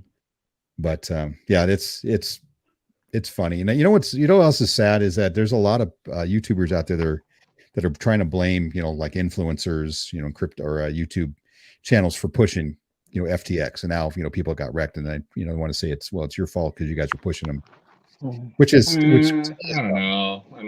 There's a fine line between that. Influencers are people just like you and I. If somebody comes and you kind of do your research and it kind of looks legit, right off the bat, you're more likely to accept the relationship at that time. But if you're an investor, you got to do your own research. You can't rely on YouTuber for financial advice. They're not even licensed financial advisors, so why would you take advice from them? Yeah, they're Yeah. promoting a product, but at the end of the day, you got to do your own research. Yeah, but these YouTubers, just like me, if I was to push, like, why would I have any reason to believe FTX is going to fall apart, or it's a scam, or it's it's not being run correctly, right? And I could do plenty of research, and you're never going to find that out, right? If Kevin O'Leary didn't know this, right? How am I going to find out? Right. I mean, it's just you win some, you lose some. Unfortunately, not everything that I talk about on my channel, is going to be around in a year. Hey, And I just blame it. Just blame the man that's responsible, because he was the genius behind the whole scheme. Yes. Mr. Wonderful. Yep, that's Mr. Wonderful right there. Tom Brady's taking a lot of heat too. Yeah, exactly. He was the face of that as well. Him and Giselle and some other celebrities. Right. I mean, you can't blame him. It's just, it probably wasn't even him. They got to go through their whole agency or whoever that you got to deal with. But you just got to stop pointing fingers like that. I mean, at the end of the day, you're responsible. Yeah, I would think Tom Brady is his agent or his who his lawyer would do their due diligence as well before they decide to sign on with somebody like that. So and they didn't see it. Yeah, that's just the way it is. I don't know, but I think we do have more. We're gonna see more from this, and I think it's gonna take down another. That's it, Tom. Tom needs that broadcasting job now. Yes. Well, he's got time since he's probably got no home life, with his wife gone. Yeah. I wonder if it was worth it for Tom. Play one more year and lose your marriage. I don't know if that would be worth it. No, he doesn't need the money either, man. I mean, I think his wife or his ex-wife now probably made a lot more money than he did. Oh yeah, she does have more money. You see I think she was right at 400 million and he was 300 million or something like that. Oh, yeah. Either one of them are hurting for money. Obviously, that's just. I think she said no. I don't want you to play one more year. I want you to stay home. Be home with the family and the kids. And said, nah, I don't want to do that. I want to go play football. So she's like, all right, well, we won't be here when you get back. Yeah. It's sad to see. That is sad, man, because it can go either way, right? Because I mean, being the wife, you should also be supportive of your husband, especially if he's passionate about something. But also at the same time, there's always that balance between the work life environment and spend some time with the fam too. So it's you can't blame one of them. I mean, who knows? I mean, they've got their own kind of deal. But remember, he did it twice. He said he was basically going to retire twice. So she probably was getting them. She was like, all right, let's just retire and move on as a family. Yeah, that is true. He did retire already. Yeah. And he came back out. Yeah, it's just sad to see. Unfortunately. Yeah, and obviously none of us know, I mean, what kind of pressure is at that level, right? At that level of success you have in your life, and the kind of drive obviously Tom's got for the game, and for perfection and for competition. I'm sure it's there's no way I can imagine what they're going through. So must have not been a perfect. Yeah, I mean, obviously not the perfect marriage if it's ended now. Right. So, but I will tell you this though. I mean, Tom's not gonna have a hard time looking for his next wife. I'm sure they're lining up already. I mean, for that kind of money, damn, I'll take a shot at him. Hey, same goes for Giselle, That's right. She's gonna need somebody else. Yeah. Crazy. Hey, you know what is a good thing though, and hopefully nobody's a Packers fan. The Packers lost 5 in a row. Do you guys know that? Are you guys aware of that? There's nothing that brings me more joy to hear the Packers lost 5 in a row. I have a coworker, huge Packers. You know what? You know what brings me a lot of joy, man? What? Our Seahawks. Man, they're looking good. Man, we are at the top of the whole league right now. Yeah. Geno Smith, what a success story that is. From literally rags to riches type of story. I was really thinking I wasn't going to watch much football this year because I figured like we got a couple of years. We're going to be bad for a couple of years, and that's just not the case. Geno turns out to be a great quarterback. Yeah. And what's ironic about that is Russell Wilson on the other end. He's got the short end of the stick, man. I'll tell you, got the short end of the stick is the Broncos. Yeah. Oh yeah, man. How much were they paying him? It's like $245 million. Guaranteed. There's a guaranteed money in there too, I think. Yes. Yeah. Oh, they're stuck with him. They can't do anything. Like they got Yeah. dead cap money. If they try to get rid of him, there's just no way. Tim Shea, no, I am a Seahawks fan. Grew up in Gig Harbor, Washington. Been a fan since the 80s, basically. They used to be horrible for a long time back then. They were not good. And then we went on a run a couple times. Remember who was our that one running back that did really well is Alexander? Sean Alexander? Sean Alexander, yeah. So we had some good years with them. You know, on and off, but obviously the Russell era and the Legion of Boom, you know, that was our time. Yeah. You know, over here in Seattle right now, it certainly feels like how things were back in 2013 as far as the vibes. Really? Yeah. You know, we're fired up right now, and it's very identical. You know, I mean, you got a bunch of young guys that are just hungry, and everybody's just working as one cohesive unit. You know, it's what everybody would want in a team, right? Yeah, and apparently Russell was not pleasant to deal with in the locker room either, so that created a lot of bitterness and stress. You know, that came out after he left. Yeah, which was sad to hear. Yeah, it is. I was a fan. I mean, he's still a great quarterback. I don't know what the heck's going on with him in Denver. You know, they can't figure it out, but yeah, a lot of combination of fighting within his inner being and also, you know, dealing with the outside noise. You know, I mean, just imagine putting yourself in his position. It's a lot of pressure, man, and it definitely messes with your psyche, you know, especially being the face of the team. Yeah, coming in and paying you a lot of money. Yeah, you're expected to go out there and perform well. You know, your first game. Like they don't want to see any interceptions. You know, they want to see wins. And if it doesn't come, they're going to blame you. Like you got the weight of the team on your shoulders. And fortunately, that comes with that success. Gino had way less expectations, right? He's just going to go out there and play and hopefully, you know, do well enough until they can find another quarterback to take his place. I bet that was the plan. But he came out firing, doing excellent. So I'm super stoked. I'm very bullish on the Seahawks. Yeah. He's got that famous saying right now, right? They wrote me off, but they didn't write back. Didn't write back. Exactly. It was perfect. Wow. Oh, well, it's been got off on a different tangent, man. Talking about football. Yeah, that's okay. That's, you know, it was all crypto. I don't mind talking about other stuff. You know, sometimes it's good to get your mind out of the game. It is. I'm in this fantasy league right now with Austin and Tim and some of the other guys here in the chat. And, I saw you talking about that in the chat earlier. Yeah, you're sitting at 5-3. Is that what you said? Oh, yeah, I'm 5-3 right now. All right, well, it's not bad. Same as Seahawks. Or we're 6-3 now, aren't we? Are we 6-3 or 5-3? Yeah, they're 6-3 now. And we're playing in Mexico. Mexico tomorrow? No, Germany. Playing in Germany. It's early. Yeah. I don't know if I'm gonna make the game. Yeah, it's like you're what, an hour ahead of me, so that's like I think 5 a.m. your time. Yeah, I'm gonna miss that game. Yeah. To watch the highlights. I'm not getting it's Sunday morning. I ain't getting up that early.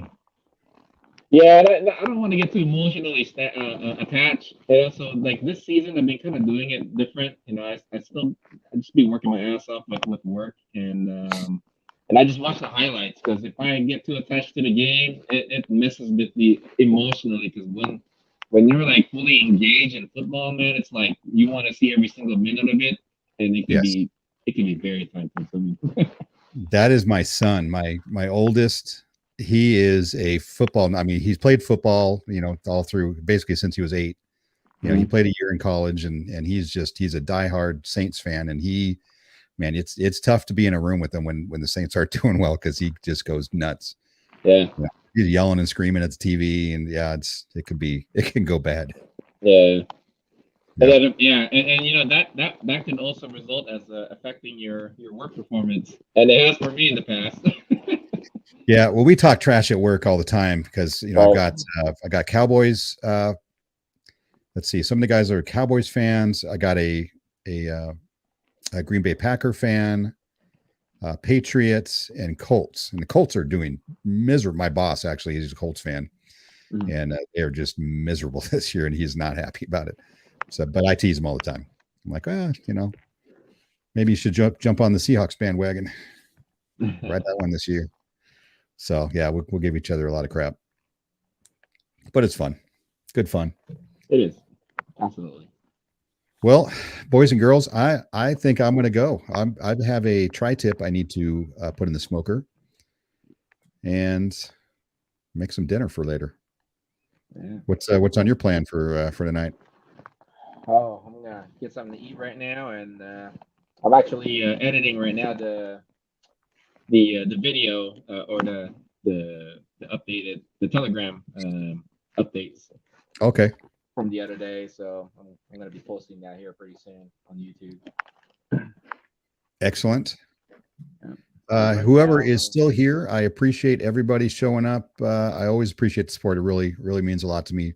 Dr. Rev, Mr. Dr. Reverend Shaman said, XFL. Yeah. Oh man, I haven't heard about that in how long? Yeah, that's been a minute. Yeah, it has been a minute. Tim Shea, thanks for showing up. I appreciate it. And we will see you later. I'm sure I'll probably be checking out if somebody else is streaming later on today. I may check it out, see what's going on. But everybody who showed up, I do appreciate it. If you're still here, even if you're not here, I appreciate it. And John, always good to talk to you. Likewise, man, and keep up the great work. You're doing great. I appreciate that. I do. It's been fun. I haven't gained as many haters as I would have hoped at this point, but I'm still working on it. You like that though. I see you thrive off of that. Yeah, I don't mind. Somebody's got to say the stuff. I'll say it. Yeah. I'll be the bad guy. There you go. All right, John. Everybody. All right, my friend. Good night, everyone. Thanks for having me. All right. See ya. All right. Peace out.